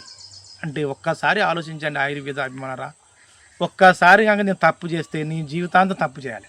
అంటే ఒక్క తప్పుకు 100 తప్పులకు దారి తీస్తుంది. అదే ఒక్క తప్పు కనుక దారి తీసుకోకుంటే 100 తప్పు నీకు రాకపోవు. అదే సహజసిద్ధంగా మన తాతలు మన ముత్తాతలు ఇలాంటి ఔషధమైన చెట్లను ఔషధమైన ప్రకృతిని తన సొంత స్థలాలలో భూములలో శలకల్లో బావులల్లో దేవుని దగ్గరనో లేక రాజుల కాన్నో జీతాలుండి అపాలుండి ఆ చెట్టు కింద కూర్చొని ఆ రోజున ఒక 40-50 సంవత్సరాల క్రితం భార్యాభర్తలు కలయిక జరిగితే ఆ చెట్టు కింద కలయిక దొంగతనంగా జరుగుతూనే వాళ్ళకు సంతతి అందేది. దానికి అంతా కారణం ఏంది? ఆహ్లాదకరమైన వాతావరణం. నేను ఇప్పుడు చెప్పిన ఈ విధంగా తీసుకున్న ఆహార పదార్థంలో కలుషిత పదార్థాలు అందకపోయేది, మలినమైన పదార్థాలు లేకపోయేది, స్వచ్ఛమైన పదార్థాలు ఉండేది. స్వేచ్ఛంగానే వాళ్ళు కలుసుకునేది. ఏదో దుమ్ము దుప్పటిలాగా కలుసుకుంటే వాళ్ళకు ఆరోగ్యంగా ఆహ్లాదకరంగా భయంకరమైన ఒక సంతతి పెరిగేది. ఇలా సంతతి లేదు. మన సైన్స్ పెరిగింది, మన శాస్త్రం పెరిగింది, మన చట్టం పెరిగింది, మన ధర్మం పెరిగిందని మనం గల్లలు దింపుకుని తప్ప ఎంతవరకు దిగజారిని ఒక్కసారి ఆలోచించండి. ఆయుర్వేద అదన్నిటికీ ఏ విధంగా ఫుల్ స్టాప్ పెట్టడానికి భాగంలోకి వెళ్ళిపోయి ఎలా చెప్తా మంచిగా అండి. ఏంది? సాహస చక్రము, అజ్ఞ చక్రము, విశుద్ధ చక్రము, అనాథ చక్రము, మణిపూర చక్రము, స్వాధిష్టాన చక్రము, మూలాధార చక్రం. ఈ గ్లాన్స్ని ప్రేరేపింపే శక్తి చేసేటువంటి మన అరిచేతులలో అరికాళ్ళు ఉంటాయి. ప్రతి స్త్రీ, నేను ఒక్కటి చెప్తున్నా, ఎప్పుడైతే ఈ రోజున 2026 ఏప్రిల్ 14వ తారీఖున ఎవరైతే అంబేద్కర్ జయంతి జరుపుకుంటారో సందర్భంగానైనా ఎంతోమంది ప్రముఖులు ముందొస్తున్నారు. ఎంతోమంది దానదాతలు చేయాలి, వృద్ధులకి ఇది చేయాలి, అది చేయాలి. ఒకటే చెప్తాను తనులారా, మీరు బట్టలు పెట్టద్దు, ఏం చేయొద్దు. ఇలాంటి జమా చెట్టు ఉంటుంది చూడండి, ఇలాంటి జమా చెట్టు అన్నా, ఇలాంటి మర్రి చెట్టు ఊడన్నా, అలాంటి ఒక చెట్టు జూమ్ చేసుకో ఆ మర్రి ఊడను, అలాంటి మర్రి చెట్టు ఊడన్నా, ఎదడి కర్ర అన్నా, లేదంటే రాయి చెట్టు అన్నా, లేదన్నీ రేగు చెట్టు అన్నా, నల్లతుమ్మ చెట్టు అన్నా, ఒక వృద్ధులకు ఎవరైతే కట్టెతోని నడిచే వృద్ధులు పురుషులు కానీ స్త్రీలు కానీ మగవాళ్ళు కానీ ఆడవాళ్ళు అయితే ఎవరైతే ఉంటారో, ఒక మనిషి 1000 రూపాయలు దానం చేస్తాను కూడా భయపడతలేవు. 2000 ఇస్తాను, నాకు నచ్చినంత చేయంటారు. అలా వద్దు నాన్న. ఒక మనిషి ఒక 1000 రూపాయలు ఇచ్చి ఒక కూలి వాళ్ళకి ఇవ్వండి. ఇలాంటి చెట్లను ఆరిన ఏ చెట్టు అయినా చూడండి, ఆ 1000 కింద 10 కట్టెలు తీసుకొచ్చి ఒక 5గురికి ఇవ్వండి. 6 నెలలు కాగానే ఈ కట్టె తీసి ఇంకో కట్టెను వాడుకోమనండి. ఒక మనిషి గాంక ఒక కర్ర గాంకి ఇస్తే ఈ యొక్క సాహస చక్రము, ఈ యొక్క అజ్ఞ చక్రము, విశుద్ధ చక్రము, అనాథ చక్రము, మణిపూర చక్రము, స్వాధిష్టాన చక్రం, మూలాధార చక్రాల్లో వీటన్నిటిని ప్రేరేపింపే చేసే గ్లాన్స్ ఆటోమేటిక్గా మన అరిచేతులు ఉంటాయి. ఆ వృద్ధురాలు కానీ ఆ వృద్ధుడు కానీ ఈ కట్టె పట్టుకొని నడిచేటప్పుడు ఈ విధంగా దగ్గర పిలిచడం వల్ల ఈ కట్టెలో ఉండవలసిన ఔషధ గుణాలు ఆటోమేటిక్గా గ్లాన్స్లోకి చేరి ఆటోమేటిక్గా వ్యాధులు అరికట్టే అవకాశం ఉంటుందండి. ఇది 100% వాస్తవం. నేను ఎంతోమందికి వృద్ధులకు, నేను వైద్యం చేసే వృద్ధులకు కొన్ని 7,800 మందికి ప్రవేశపెట్టిన, మీకు ఇనుప స్టాండ్ వద్దమ్మా, మీకు స్టైల్గా స్టీల్ది ఒక్కటి పట్టుకుని వాకర్ వద్దమ్మా అని చెప్పి వాళ్ళకు కోటీశ్వర్లైన, లక్షాధికారైన, 1000 ధనవంత శ్రీమంతులైనా కానీ ఇలాంటి జమాకరను, నల్లతుమ్మ కర్రను, సీతపలకత్తు కర్రను, మర్రి కర్రను ఇవన్నీ 3 నెలలకు ఒకసారి మార్చండి, 3 నెలలకు ఒకసారి మార్చండి అంటే ఆటోమేటిక్గా మంచాల పడి లేవనులు లేచి కూర్చుంటారు. లేచిన వాళ్ళు నడవగలుగుతారు, నడిచిన వాళ్ళు ఎంతో కొంత పని చేసుకోగలుగుతారు. ఎక్కడ వైద్యం లేదు, ఎక్కడ నీతి అంటూ ఎక్కడ ఉండదు. మనను ఆశ్రయించి మనం ప్రేరేపింపజేసిన పనులు నీతి ఉంటుంది. మన మనస్ఫూర్తిగా చేసి వాళ్ళ హృదయాల్లో మనం తట్టుకున్నప్పుడే వాళ్ళకు నిజాయితీ ఉంటుంది. ప్రతి ఒక్కరు చెప్పేది ఒక్కటే. ఎందుకు ఇంత శక్తి ఉందో చెప్తున్నా. నేనేం చెప్పినది ఇంతకుముందు, దాదాపుగా కొన్ని 100 మీటర్ల వరకు నిమ్మును ఆ యొక్క నీరును గుంజుకునే శక్తి ఉంటుంది, జమా చెట్లు ఉంటుంది. కొన్ని 100 మీటర్ల వరకు నిల్వ చేసుకునే శక్తి మర్రి చెట్లు ఉంటుంది. అంటే ఇదేంటిది? ఇది ఆడ అనుకోండి, మోగ అనుకోండి. ఈ ఆడ మోగ కలిస్తే ఏమైందండి? సంతతి పుడుతుంది. ఇక్కడ ఎప్పుడైతే మన శరీరంలో చల్లదనం కలిగించేది ఇది ఏది? మర్రి. మన శరీరంలో వేడిని ప్రకంపింపజేసేది ఏంటంటే జమాల్. మంచి గుర్తుంచుకోండి. అందుకే సుశీర్ రాయ్ ఈ జమాల్ని తీసి దీన్ని మెత్తగా ఇట్లా చూర్ణం చేసుకుని మంచిగా హాయిగా చూసుకుంటే హాయిగా ఉంటుంది, ఇంత ఆహ్లాదకరంగా ఉంటుంది. అయితే ఈ చెట్టును ఆటోమేటిక్గా వేడి చేసి మనకి ఎంతంగా కషాయంలాగా తాగినా కొంచెం వ్యాధులు అవుతాయి. అయితే దీన్ని ఏం చేయాలో మంచిగా నేను గుర్తుంచుకున్న ఆయుర్వేద. అందుకే ఒక 3 నెలలు జమాల్ కర్ర, ఒక 3 నెలలు ఎదుర కర్ర, ఒక 3 నెలలు సీతపలక కర్ర, ఒక 3 నెలలు రేగు చెట్టు, ఒక 3 నెలలు మర్రి చెట్టు, ఒక 3 నెలలు ఇట్ట సంవత్సరానికి 4 దపాలుగా 4 కర్రలు ఆ యొక్క వృద్ధురాలకు తీయండి. నీకు ఎంత శ్రమ చేస్తావో పాపం అడ్డం పడిన తర్వాత ఆ వృద్ధులకు ఎంతో కష్టిస్తారు, ఆ కుటుంబీకులు ఎంతో శ్రమిస్తారు. వాళ్ళందరూ చేసే సేవ ఈ కర్రలో చేయండి. ఆ వృద్ధురాలు ఎంత సంతోషంగా ఉంటుందో, ఎంత ఆహ్లాదకరంగా వృద్ధులు ఉంటుందో ఒక్కసారి ఆలోచించండి. అదేవిధంగా కొందరు పుట్టుకతోని కూడా పాపం ఇది అంగవైకలు లేవలేని కట్టెతోని కూడా నడిచే వాళ్ళకు కూడా ఇలాంటి దానే ఇవ్వండి. నేను ప్రత్యేకంగా ఈ యొక్క అంబేద్కర్ యొక్క పుట్టినరోజు సందర్భం మేము ఏది పాలకులను అడుగుతున్నా, ప్రభుత్వ ఉద్యోగులందరినీ అడుగుతున్నా, ప్లాస్టిక్ వస్తువులను ఈ పేషెంట్లకు అరికట్టకండి. అరికట్టే చట్టాలున్నా అరికట్టడానికి ప్రయత్నం చేయండి. ప్లాస్టిక్ వస్తువులు తీసుకొచ్చి ప్రభుత్వ పాలకులు కూడా అట్నే చేస్తారు, ప్రజాపాలకులు అట్నే చేస్తారు, ప్రభుత్వ ఉద్యోగులు కూడా చేస్తారు. ఏమనంటే మాకు మంచి పేరు రావాలి, మమ్మల్ని మెచ్చుకోవాలి సమాజాన్ని, ఏది పడితే అదే ప్లాస్టిక్ తీసుకొచ్చి మీరు బహుమానాలకు ఇవ్వకండి. 10 ప్లాస్టిక్ బహుమానాలు ఇచ్చే కాడ 2 కట్టెతో చేసినది, లేదా ఇత్తడితో చేసినది, లేక రాగితో చేసినది, లేక స్టీల్తో చేసినవి ఇవ్వండి, లేక మట్టి కుండతో చేసినవి ఇవ్వండి. అది చాలు. ప్లాస్టిక్ అంత భయంకరమైన వ్యాధులను దారితీస్తుంది. అందుకే ఇవి ఎలా చేస్తే ఒక భాగంలోకి వెళ్ళిపోయింది. మంచిగానండి. మర్రి చెట్టును సమూలను ఆ విధంగా చేయండి. అదే మర్రి చెట్టు సమూలాన్ని చూర్ణం చేసినాక దానిలో తగినంత తెల్ల మిరియాలు కలపండి. మంచి గుర్తుంచుకోండి ఆయుర్వేదం. తెల్ల మిరియాలు తగినంత. ఎక్కడ 600 గ్రాములు మర్రి చెట్టు పండ్లు బెరడు చూర్ణం, 400 గ్రాములు మర్రి చెట్టు పత్రములు బెరడు లేక వేరు బెరడు లేక ఊడ బెరడు 400 గ్రాములు. ఈ 400 గ్రాములు ఆ యొక్క 600 గ్రాములు 1000 గ్రాములలో 100 గ్రాములు తెల్ల మిరియాల చూర్ణం. బాగా గుర్తు, తెల్ల మిరియాల చూర్ణం 100 గ్రాములు. 50 గ్రాములు కర్కాయల చూర్ణం, 50 గ్రాములు ఓమ చూర్ణం, 20 గ్రాములు దాల్చిన చెక్క చూర్ణం. ఈ దేనికి దాన్ని చూసుకోండి. ఈ చూసుకున్న తర్వాత ఎన్ని దాల్చిన చెక్క చూర్ణము, కర్కాయల చూర్ణము, ఓమ చూర్ణము ప్లస్ తెల్ల మిరియాల చూర్ణము, ఈ 4 కలిసి 200 గ్రాములు చేయండి. అందులో తెల్ల మిరియాల చూర్ణం ఖచ్చితంగా ఏం చేయాలి? ఖచ్చితంగా ఏముండాలి? అది ఖచ్చితంగా 100 గ్రాములు ఉండాలి. ఈ కలిసి ఏం చేయాలి? ఈ చూర్ణం కలిపి ఇటు మర్రి సమూలాన్ని మర్రి ఒక అమృత చూర్ణం కలిపి ఈ 2 అంటే ఈ దినుసులో చూర్ణము మర్రి ఒక అమృత చూర్ణం కలిపి ఆటోమేటిక్ ఒక భాగంలో కలుపుకొని రోజు ఉదయం సాయంత్రం తేనె అన్న కలిపి లేక కన్న చక్రాన్న కలిపి రోజు ఉదయం సాయంత్రం అన్న ఆ చెంచాలో గోరువెచ్చని నీళ్ళు కలుపుకొని తాగాలి. డైరెక్ట్ నవిలి మింగుతా అంటే కొందరు మంచాన పడుతారు, పక్షవాతం వస్తుంది, క్యాన్సర్ వస్తుంది, షుగర్ వస్తుంది, మొత్తం మంచాన పడి మంచానికి అంకితం. వాళ్ళు మింగలేని స్థితిలో ఉంటారు. వాళ్ళకు దాదాపుగా కషాయంలాగా ఏది తాటి బెల్లంలన్నా లేక స్ఫటిక బెల్లం కలిపి ఒక తేనెలాగా పట్టులాగా చేసి చివరికి ఏం లేకుండా గులాబ్ జామ్ తీసుకొచ్చన్నా లేదంటే వాళ్ళు తీసుకునే ఒక ఆహార పదార్థాలను కలిపన్న జ్యూస్ లాగా చేసి డ్రాపర్ లాగా వేయండి. ఎంత అమోఘం అంటే ఈ మర్రి అమృత చూర్ణంతో ఈ తెల్ల మిరియాలు, కరక్కాయలు, అంతేకాకుండా దాచం చెక్క, ఓమతోని మన శరీరంలో ఉండవలసిన ఎక్కడికక్కడికి సత్యవాయి కింద పడిపోయినా లేక మన శరీరంలో క్యాన్సర్, వెన్నుపూస క్యాన్సర్ లాగా వస్తుంది, కొందరు లంగ్స్ క్యాన్సర్ లాగా ఎక్కడ ఉన్నా కానీ క్యాన్సర్ అధిరోహించే శక్తివంతంగా ఎదిగే శక్తిగా ఈ యొక్క తెల్ల మిరియాలు, ఈ మర్రి అమృతం ఉంటుందండి. ఇది ఉదయం సాయంత్రం ఒక భాగం చేయాలి. అదేవిధంగా ఇది ఉంటుంది ఏది మన యొక్క దీని ఏం చెట్టు అంటారు? జమాల్ చెట్టు. ఈ జమాల్ చెట్టుని ఏం చేయాలి? ఉదయం సాయంత్రం దీని పత్రములు తీసుకొచ్చి ఒక ఈ మర్రి అడుగు భాగంలో మట్టిని తీసుకొచ్చి అవి కలిపి రోజు ఉదయం సాయంత్రం తొక్కడానికి ప్రయత్నం చేయండి. ఇవి ఇట్లా శ్వాసించుకుంటే ఇంత వాసన వస్తుంది.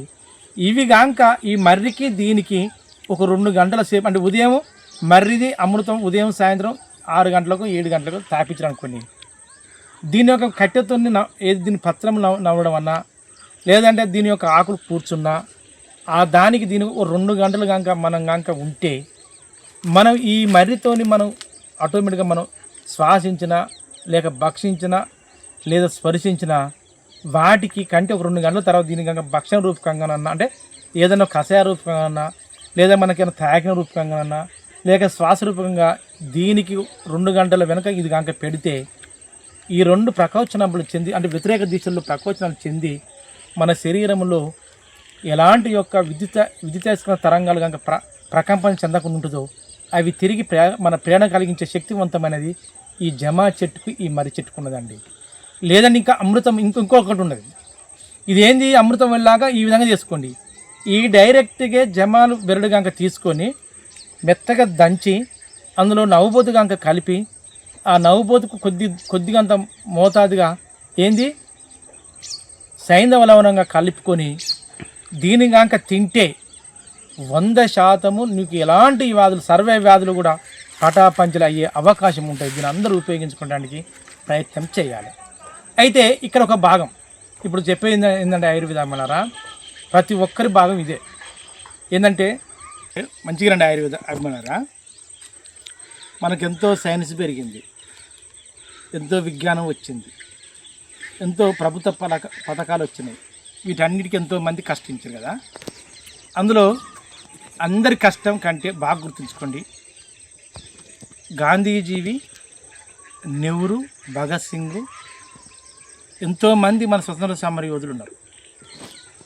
అన్నిటికంటే అతి అమోఘంగా 1800 సంవత్సరం పూర్వము ఎన్నో లక్షల వేల సంవత్సరాల నుంచి మన భారతదేశంగా ఉండవలసిన యొక్క ఆర్యుల యొక్క సంస్కృతి అంటే ఆర్యుల యొక్క విధి విధానాలు, బ్రాహ్మణుల యొక్క విధి విధానాలు మన దేశం మీద ప్రభావితం చెంది అనేక విధాలుగా అణగారిన వర్గాల ప్రజలను, బహుజన ప్రజలను ఎవరైతే ఉంటారో వాళ్ళందరూ అణిగిదొక్కి వాళ్ళ యొక్క సేవలను వినియోగించుకున్న రాజకుటులు, పెత్తనదారులు ఎంతోమంది ఉన్నారు. కాబట్టి వాటి అన్నిటినీ ఎదిరించి ఒక్క స్త్రీ ఎవరు 9 సంవత్సరాల అమ్మాయి సావిత్రిబాయి పూలే మహాత్మారావు జ్యోతి పూలే గారిని పిన్ని చేసుకున్నాక ఆమె ఎదిరించి ఎన్నో విధాలుగా మన దేశంలో అనేక విధాలుగా ఎక్కడికి ఒక మక్కువను నేను విద్య తీసుకురావాలని కష్టించి శ్రమించి ఆమె ఒక్క పాఠశాలను ఒక్కటే పాఠశాలను పట్టుకొని ఆ విద్య నేర్చుకొని వాళ్ళ యొక్క భర్తతో వెళ్ళి ఒక విధమైన ఒక విద్యా వ్యవస్థ ఒక విద్యావచనాల కాడికి వెళ్ళి విద్య నేర్చుకొని ఆ తర్వాత భర్త నేర్చుకొని ఆ భర్త వచ్చి ఈ భార్యకి ఈ అమ్మాయికి చెప్తే వాళ్ళిద్దరు కష్టించారు. ఎప్పుడు వాళ్ళు దాదాపుగా 1814 నుంచి మొదలుకుంటే 1820, 1840, 1850 వరకు వాళ్ళిద్దరు మహాత్మారావు జ్యోతి పూలే, సావిత్రిబాయి పూలే కష్టించి శ్రమించారు. అట్ట దాదాపుగా కొన్ని సంవత్సరాలు గడిచింది. అదేవిధంగా 1891లో దాదాపుగా ఏప్రిల్ 14వ తారీఖున అంబేద్కర్ గారు మన భారతదేశంలో జన్మించారు. ఇవన్నీ పూలే చేసిన పనులు కానీ ఎంతోమంది బ్రాహ్మణ సమాజాన్ని, కన్యాసులు కానీ ఎన్నో సంఘాలను, ఆర్య సమాజాన్ని, ఎన్నో సమాజాలను ఎదిరించారు. ఆ రోజున మహారాష్ట్రను బరడ మహారాజును ఎదిరించారు. అంతేకాకుండా బ్రిటిష్ వాళ్ళని ఎదిరించుకుంటూ అన్నీ ఒక మంచి గుర్తుంచుకునే ఒక విధం క్లిష్టమైన పరిస్థితి ఏంటంటే అన్ని సమస్యలను ఆ బ్రిటిష్ వాళ్ళు తీసుకున్న సమస్యలను ఎదిరించారు. అన్నింటినీ ఒక కోవగా ఒక శాఖ వాళ్ళు, ఒక ఆర్య సమాజం వాళ్ళు, ఒక కాంగ్రెస్ పార్టీ వాళ్ళు, అంతేకాకుండా ఒక ఆర్ఎస్ఎస్ వాళ్ళు అన్ని విధాలుగా ఎదిరించుకుంటూ కొన్ని వచ్చారు. ఏమి ఎదిరించినా కానీ అక్కడి వరకు తాత్కాలికం వరకే ఉంటుంది. అంటే ఒక విషయం చెప్తా, మన శరీరానికి సర్వే వ్యాధులు వచ్చినాయి. అంటే ఒక షుగర్ ఉంటే బీపీ వస్తుంది, క్యాన్సర్ వస్తుంది, ఆటోమేటిక్గా ఏ సర్వే వ్యాధులు దారితీస్తాయి. షుగర్ బీపీ ఉందనుకో షుగర్ దారితీస్తుంది, ఇంకా ఏ వ్యాధికైనా దారితీస్తుంది. అంటే మన శరీరం అనేది అంతవరకు జెనెటిక్ ప్రాబ్లంతో మనం తీసుకున్న ఆహార పదార్థంతో దిగజారినట్టు.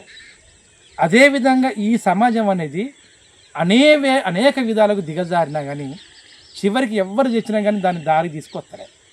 కానీ ఆ రోజున 1891 మొదలుకుంటే ఆయన ఎప్పుడు 1890, 2000 అంటే 1900 వరకు సంవత్సరం వరకు వస్తే చిన్న ఎదిరించి ఆ సమస్యల కొరకు పోరాడి ఈ సమస్యలను ఏ విధంగా దారి తీయాలి, ఈ దారి తీస్తే ఏమున్నదని ఆయన ఏం చేసిండు, కష్టించి చదువుతోనే దారి తీయొచ్చని ఇక్కడ గుడ్డిగా ఏ సావిత్రిబాయి పూలే నమ్మినట్టుగా ఇక్కడ మహాత్మారావు మన యొక్క అంబేద్కరు ఈ డాక్టర్ బిఆర్ అంబేద్కర్ నమ్మి ఎక్క వరకు నమ్మిందంటే ఆయన కష్టించి శ్రమించి ఆయన కష్టపడి బరోడా మహారాజు ఆస్థానంలో కొద్దిగా మెప్పు పొంది ఆయన ఆర్థిక సాయంతో ఆటోమేటిక్గా అమెరికాకి వెళ్ళి ఆడ ఆంచోని మళ్ళీ ఎక్కడికి లండన్కి వెళ్ళి మళ్ళీ ఆంచోని ఆటోమేటిక్గా ఎప్పుడైతే అక్కడ బరోడా మహారాజు ఆస్థానం నుంచి తిరిగి అమెరికా వెళ్ళేటప్పుడు తన భార్యను చేసుకోండి, మంచి గుర్తుంచుకోండి. ఆయుర్వేద అభిమానం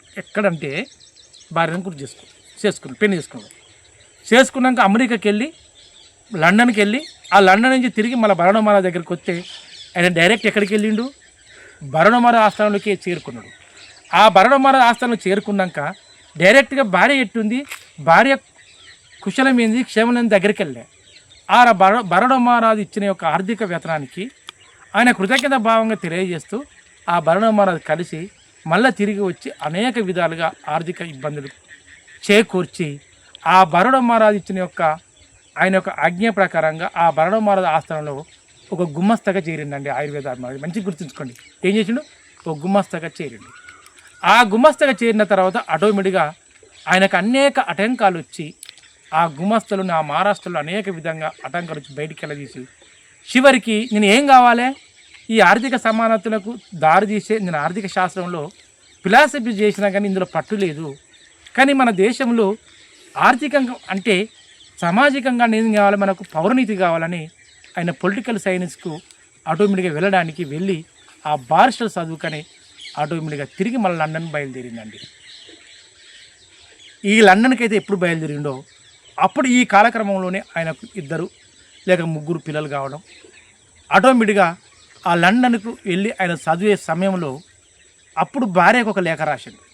ఏమో రాసిండు, రామాబాయి గారు నేను క్షేమం, నువ్వు అక్కడ క్షేమం, నేను భగవంతుని వేడుకుంటున్నా, నీతో పాటు మా నాన్నగారు కానీ అంతేకాకుండా మన పిల్లలు కానీ క్షేమంగా ఉండాలి భార్య గారని ఆయన రాసి అందులో ఒక భాగంగా ఈ రోజున కాక మన ఆర్థికంగా లేకున్నా కానీ మీరు కాక నువ్వు కాక పిల్లలు కాక చూసుకోకపోతే మన సర్వ శక్తివంతమైన పిల్లలు ఎక్కడికో చెడుగా దారి తీసి మనకు ఎంతో కందగా దారి తీసే విధంగా ఉంటుంది. దానికి మనోధైర్యంగా నువ్వు ఉండి నన్ను నా చదువుకై నువ్వు నన్ను ప్రోత్సహించడం మరియు అంతేకాకుండా ఈ పిల్లలను చూసుకోవడం నాకు ఎంతో అమోఘమైనది. కానీ అలాంటి అమోఘమైన భావన అమోఘమైన చదువు నాకు కావాలంటే ఈ రోజున మనకు ఆర్థికంగా రావాలి. మన ఆర్థికంగా రావాలంటే ఆ రోజున బరోడా మహారాజు మనకు చేసిన ఆర్థిక సమానత్వంతో కొన్ని పట్టాలు కొన్ని డిగ్రీలు పొందగలను. కానీ నేను ఇప్పుడున్న బారిస్టర్ చదువుకు ఈ రోజు నాకు ఆర్థికంగా లేనప్పుడు నేను ఎంతో కొంత కుంగి కుసించిపోతుంది. దానికి ఏదన్నా మనకు చేయడానికి ఏమైనా భావన కలిగి ఉన్నదా రామాబాయి నా భార్య అని అప్పుడు భార్యకు ఒక లేఖ రాసింది. ఇది మంచి గుర్తుంచుకోండి ఆయుర్వేద అభిమానులారా, ఎందుకంటే ఈ సమయం వచ్చింది కనుక చెప్తున్నాను.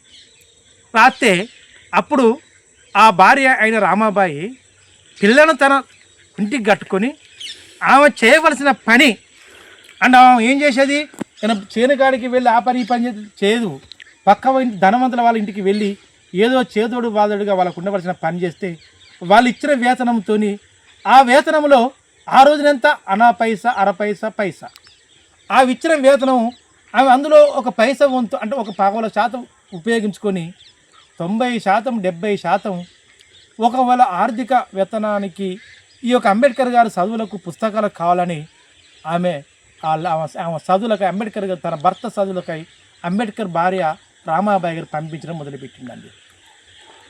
ఎక్కడ పంపించడం మొదలుపెట్టింది, ఆటోమేటిక్గా అంబేద్కర్ చదువులకై ఆ భార్య రామాబాయి పంపించడం మొదలుపెట్టింది. ఇక్కడ అనేక విధంగా స్వతంత్ర సమరం పోరాటం జరుగుతుంది. ఈమె చేస్తేనే రెక్కాడితేనే డొక్కాడుతుంది. ఈమెకు 4 పిల్లలు, ఒక కూతురు, 3 మగపిల్లలు. ఈ 4 ఆమె 5. ఇటు బావ కానీ ఇటు ఆడబిడ్డ భర్త కానీ ఈ నాన్నగారు కానీ ప్రోత్సహించేది, ఎంతో కొంత ప్రోత్సహించేది. కానీ తన ఏది ఆడబిడ్డలకు తన యొక్క ఆడబిడ్డ భర్తలకు మరియు ఆ రామాబాయి ఏది అయినా ఒక బావగారు కానీ తెలియకుండా ఇవి ఎంతో కష్టించి ఆమె కడుపు కట్టుకొని కనీసం పిల్లలకు కూడా పుష్టికరమైన ఆహారం కొనియకుండా అందియకుండా మొత్తం ఆయనకు ఉండవలసిన ధనం సంపాదించి ఈ రామ అబ్బాయి తన యొక్క శక్తివంతమైన యొక్క పని చేసి ఆ యొక్క అంబేద్కర్ గారికి పంపించడం మొదలుపెట్టిందండి. అలా పంపించి ఆయన అనేక విధములుగా అనేక పొలిటికల్లో పౌరాణిక శాస్త్రంలో అనేక విధాలుగా పట్టాలు లాలో అనేక విధంగా డిగ్రీలు పిహెచ్డీలు పొంది ఆ పట్టాలను తీసుకొని అందులో డిగ్రీలు పొంది దాన్ని రాణించి చివరికి మన భారతదేశానికి ఆటోమేటిక్గా అడుగుపెట్టిండండి. ఏం పెట్టిండు? అడుగుపెట్టాడు. ఈ లోపు ఈయన అడుగుపెట్టేసరికి ఆయన పుట్టిన యొక్క కూతురు ఒక కూతురు ఒక కుమారుడు మరణం జరిగింది. ఏమైంది? మరణం జరిగింది. ఎందుకు జరిగింది? రామాబాయి గారు చేసిన పనిని బట్టి వచ్చిన యొక్క ఆ మూలాధానం, ఆ పైసలు, ఆ ధనము కేవలం అంబేద్కర్ గారికే అప్పుడు చదువుకున్న చిన్నతనంలో బరోడా మహారాజు ఇచ్చే వేతనం కంటే ఈ బరోడా మహారాజు వేతనం వ్యర్థం ఇవ్వకుండా ఆపి ఆయనకు అనేక విధంగా శత్రుతత్వాలుగా ఆ సమాజం సృష్టించి బరోడా మహారాజు ఆస్థానం నుంచి బయటికి పంపించిన తర్వాత ఇక్కడ మన భారతదేశంలో బతకాలంటే ఏంటిది? నేను చదివిన ఆర్థిక శాస్త్రం కంటే మనం ఎదిరించే శక్తివంతమైన పౌరాణిక శాస్త్రం కావాలి. అందులో న్యాయంగబద్ధమైన ఒక న్యాయశాస్త్రం కావాలి. ఆ న్యాయశాస్త్రం నుంచి పట్టాలు పొంది వస్తే నేను భారతదేశానికి లేదంటే ఈ యొక్క దేశంలో ఆ రోజున ఉన్న 30 కోట్ల 20 కోట్ల జనాభాకు నేను న్యాయం చేకూరుస్తా. లేదంటే అన్యాయంగా మన బలహీన వర్గాల ప్రజలు అన్యాయం అవుతారని భావించి ఆయన అడుగు ముందేస్తే ఆ అడుగును వెనుకకు రాకుండా తీర్చిదిద్ది తన యొక్క రక్త మాంసాలను ఉడికించుకొని తన రక్తాన్ని ఉడికించుకొని చెమట చుక్కలుగా మార్చి ఆ రోజున రామాబాయి కష్టించి ఆ ధనానికి అమ్మి తయారు చేసి ఆ పనికి వచ్చిన ధనాన్ని ఇచ్చి ఆయనకి ఇస్తే ఆయన చదివి కొన్ని డిగ్రీలు పట్టాలు పొంది తిరిగి మన భారతదేశంలో అడుగుపెట్టిందండి. ఆయన ఎప్పుడైతే అడుగుపెట్టిండో ఆయనకు పుట్టిన పిల్లలు మరణం జరిగింది. ఆ మరణం జరిగినాక కారణం ఏందని తెలుసుకునేసరికినే తల్లి చెప్తుందా అని భార్య చెప్పగలుగుతుందా? భార్య చెప్పలేదు. పుష్టికమైన ఆహారం లేదు, తనకు తినవలసిన కడుపునిండా తినలేని పరిస్థితిలో పోయింది. నా భార్య ఇంతవరకు నన్ను నా యొక్క కష్టించి నా యొక్క శ్రమించిన నా యొక్క శక్తివంతమైన చదువును ఇంతవరకు నా భార్య తీసుకొచ్చిందని ఆయన ఆలోచించి అనేక విధాలుగా ఆర్థిక సమానత్వాలకై ఆ రోజున దాదాపుగా 1947 ఆగస్టు 15వ తారీఖు మన స్వతంత్రం వచ్చే సమయం వరకు అనేక ఆర్థిక సమానతలకు ఆర్థికవేత్తలకు ఆర్థికంగా లోనైన కుటుంబంగా అంబేద్కర్ గారి కుటుంబం ఆ రోజున సమాజంలో గుర్తించబడ్డది. కానీ స్వతంత్ర సమరంలో అందరికంటే ముందు అడిగేసి నా కుటుంబం ఇంతవరకు ఈయన స్థితిలో ఉన్నదా? నా కుటుంబం తిండి లేక నా పిల్లలు జరిగిపోయారా? నా కుటుంబం తిండి లేక నా భార్య ఇంతవరకు ఆరోగ్యరీత్యంగా ఉంటలేదని ఆయన ఒక్కరోజు కూడా కుంగి కుసించలేదు. అయినా కానీ కష్టించి శ్రమించి స్వతంత్ర సమరంలో పాల్గొన్నాక అనేక విధములుగా ఆయన ఎదిరించి ఆయన సమస్యలతో పాటు దేశ పరిస్థితులను కూడా ఆటోమేటిక్గా దిగ్విజయంగా ఆ ప్రముఖ నాయకులకు తెలియపరిచినాక ఆటోమేటిక్గా ఆడ కుట్రతత్వంగా వదిలి అంబేద్కర్ గారికి ఆ పార్లమెంటు వ్యవస్థలో కనీసం ఆ పార్లమెంటులో రాకుండా అవకాశం చేసిన నాయకులు మన భారతదేశంలో ఎంతోమంది ఉన్నారు.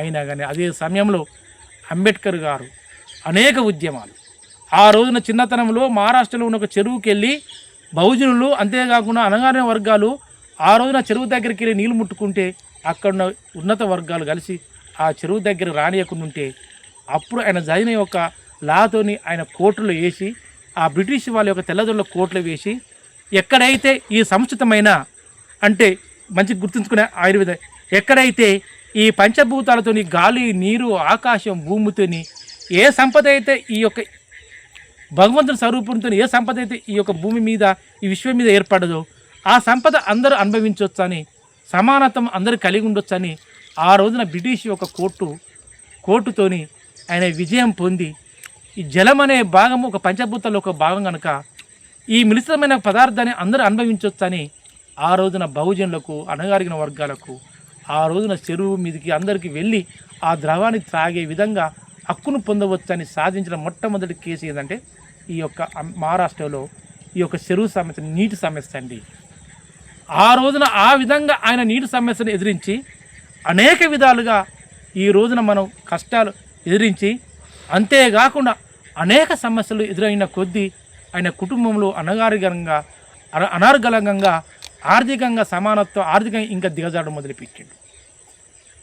ఎప్పుడైతే అనార్గంగా ఆయన ఆర్థికంగా దిగదక్కలేకపోతున్నాడో అందులో ఆయన కుటుంబంలో ఇంకా ఈయన స్థితికి వెళ్ళి తిండి లేక ఆయన చిన్న కుమారుడైన యశ్వంతు, ఆయనకు బాగా నచ్చిన పెద్ద కుమారుడైన గంగాధర్ కూడా మరణం జరిగిందండి.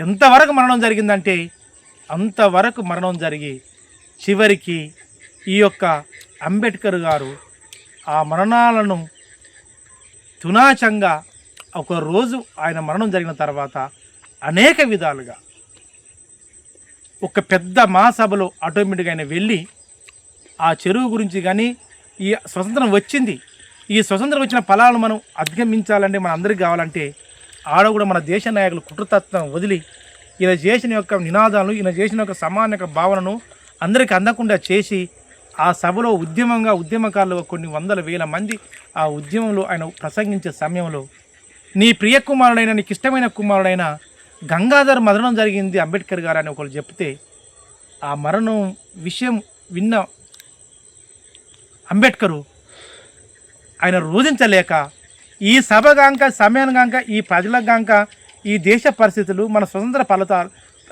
ఫలాలను మనం అనుభవించే విధంగా ప్రజల్లోకి తీసుకెళ్ళకపోతే ఈ యొక్క అమాయక ప్రజలకు తెలియదని ఆ దుఃఖాన్ని ఆయన దిగమింగుకొని ఆ సభను పూర్తిగా ముగించుకొని తిరిగి ఆయన నాయకులు, ఆయన సహోదరులు కలిసి తిరిగి అంబేద్కర్ గారి ఇంటి వరకు వచ్చేసరికినే ఆడ గంగాధర్, ఆయన ప్రియమైన కుమారుడైన గంగాధరు ఆ పండుకొని శవంలాగా అక్కడికిక్కడికి నిర్రవాసి ఆ భూమి మీద కిందికి ఆ శవంలాగా రామాబాయి గారు వేసి దుఃఖిస్తారు.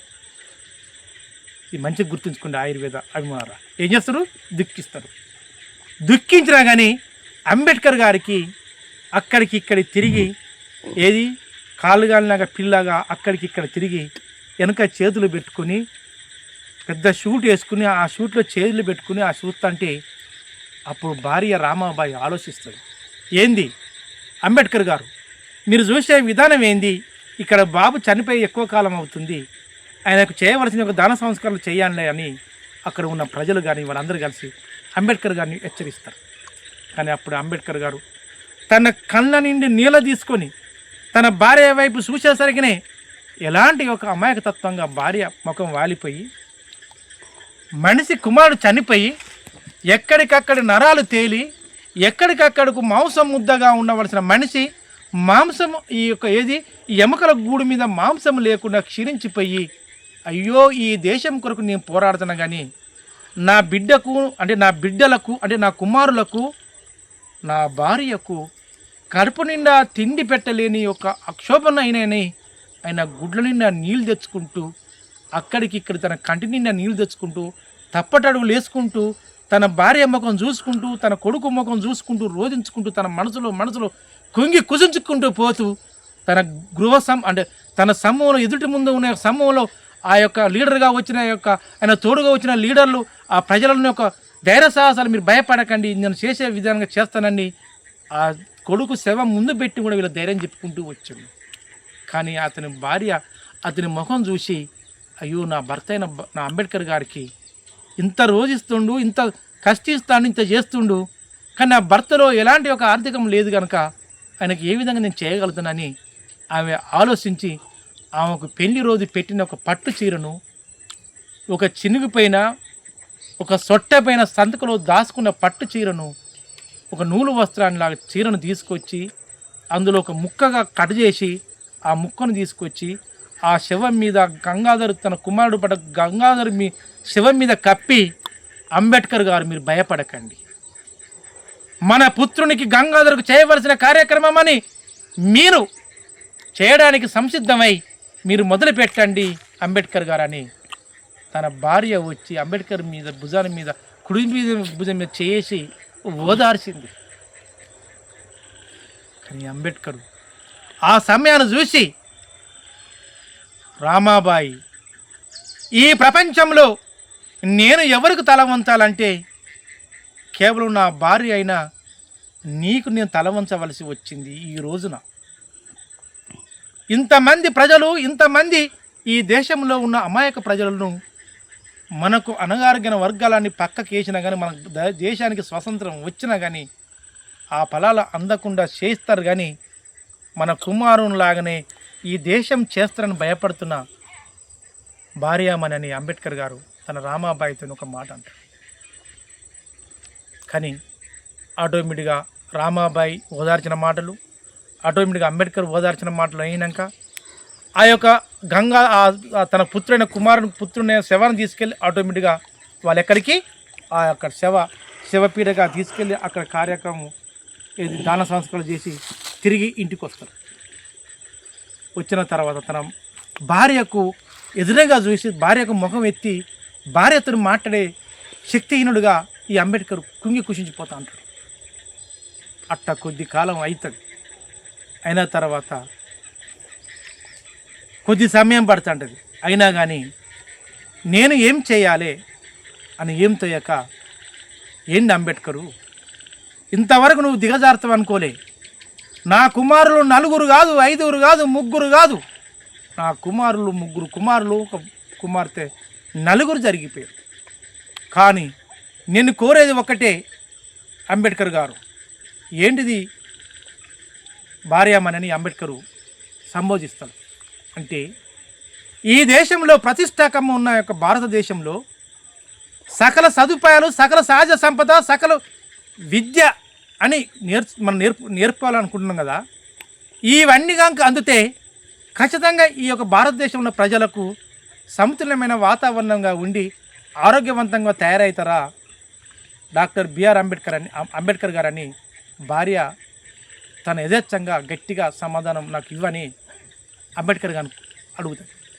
అంటాడు, మౌలికంగా అణువున ఉన్న ప్రతి అణువు పదార్థాన్ని ఈ ప్రపంచంలో, ఈ భారతదేశంలో ఉన్న ప్రతి సహజ సంపదను కనుక ఈ దేశంలో ప్రతి ఒక్క ప్రజాస్వామికం ఏది సామ్యవాదం లాగా ప్రతి మనిషి కనుక అందితే ఖచ్చితంగా మన కుటుంబంలాగా అనారోగ్యాలకు పాలుపోకుండా ఉండి ఆరోగ్యవంతంగా ఉండి అనేక విధులుగా అనేక శాఖలుగా అభివృద్ధి చెంది సాధించే శక్తివంతమైన మన భరతఖండం. అలాంటి భరతఖండమును మనం అందరూ యోగ్యతగా పొందే విధంగా చేయడానికి మనం సంసిద్ధం కావాలి. దానికి చేసే విధానం నాలో ఇమిడి ఉన్నది. దాన్ని ఏమి చేయాలి భార్యమని ఈ అంబేద్కర్ గారు ఈ భార్యను ఒక సలహాగా అడుగుతాడు. అప్పుడు భార్య రామాబాయి దగ్గరికి వచ్చి ఓదార్చి 2 చేతులు ఎత్తి, నీలాగా నాలాగా ఈ భారతదేశంలో ఉన్న 30 కోట్ల కానీ 20 కోట్ల కానీ 40 కోట్ల జనాభా కానీ నీలాగా నాలాగా ఈ పిల్లలు కళ్ళ ముందు పెట్టుకొని ఏడవకూడదు. ప్రతి ఒక్కరికి అనే విధంగా సముచితమైన పోరాటం సముచితమైన పోరాటం చెయ్యి, మనకందరికీ అందించే ఫలాలను అనుగుణంగా ఉన్న యొక్క రాజ్యాంగాన్ని తయారు చేయి దేవుడా అని తన భార్య ఏడ్చుకుంటూ అంబేద్కర్ గారిని వేడుకుంటుందండి. అలా వేడుకోవడం వల్ల తన భార్యను పట్టించుకోకుండా దాదాపుగా 1947 ఆగస్టు 15వ తారీఖు మన స్వతంత్రం వచ్చిన తర్వాత 1949 నుంచి మొదలుకుంటే 1950, 1951 వరకు 2.5-3 సంవత్సరాల వరకు తన భార్య చనిపోయే స్థితిల వరకు ఉన్నా కానీ చివరికి రాసి ఆ రాజ్యాంగానికి మనకు అంకితం చేసిన మహనీయుడు మహానుభావురాలు ఆ రామాబాయి గారు అంబేద్కర్ గారు. అలాంటి పుణ్య దంపతులు కన్న దేశం మనది. అలాంటి పుణ్య దంపతులు పుట్టిన దేశం మనది. అలాంటి పుణ్య దంపతుల కన్న మన దేశం ప్రజలు, మన అణగారిన వర్గాల ప్రజలు దాదాపుగా ఈ రోజున 140-150 కోట్ల జనాభాలో మన ఎస్సీ వాళ్ళము దాదాపుగా ఒక 70-60 కోట్ల జనాభా మన భారతదేశంగా ఉంటాం. ఆ రోజున ఒక్క కుటుంబమే ప్రాణత్యాగం చేసి ఇంతమందికి అంకితం చేసింది. ఇలాంటి 100 కోట్లు లేదంటే లక్షల కోట్లు ఉన్న కుటుంబం మనం అంబేద్కర్ గురించి ప్రాణత్యాగం చేసుకోకున్నా కానీ కనీసం ఆయన ఫోటోకు చూసన్నా మనం కనీసం దండం దాశనం పెట్టన్నా ఆ రోజున పూజ అన్న కనీసం ఆయన నమస్కరించి సల్యూట్ కొట్టొద్దండి ఆయుర్వేద అభిమానులారా, ఖచ్చితంగా సల్యూట్ కొట్టాలి. అలా కొడతారని ఆశించుకుంటూ, అంతేకాకుండా ఇలాంటి కలలుగన్న మన భారత ఖండంలో ఎంతోమంది పుణ్య దంపతులు ఉన్న అంబేద్కర్ భార్య అయిన రామాబాయికి అంతేకాకుండా వాళ్ళ పిల్లల వారసులకు వాళ్ళందరికీ మరొకసారి శిరసం ఉంచి చెప్పేది ఒకటేనండి, ఆయుర్వేద అభిమానాలు. ప్రతి ఒక్కరూ ఈ రోజున తల్లిదండ్రులు కానీ ప్రతి ఒక్కరూ ఏడుస్తున్నారు. ఏం చేస్తున్నారంటే మా పిల్లలకు చదువు వస్తలేదు, మా పిల్లలు అభాగ్యులయ్యారు, మత్తు పానీయాలు అయింది, వాటికి ఏం చేయాలని ఒక భాగం మంచిగా రండి ఆయుర్వేద అమ్మలారా.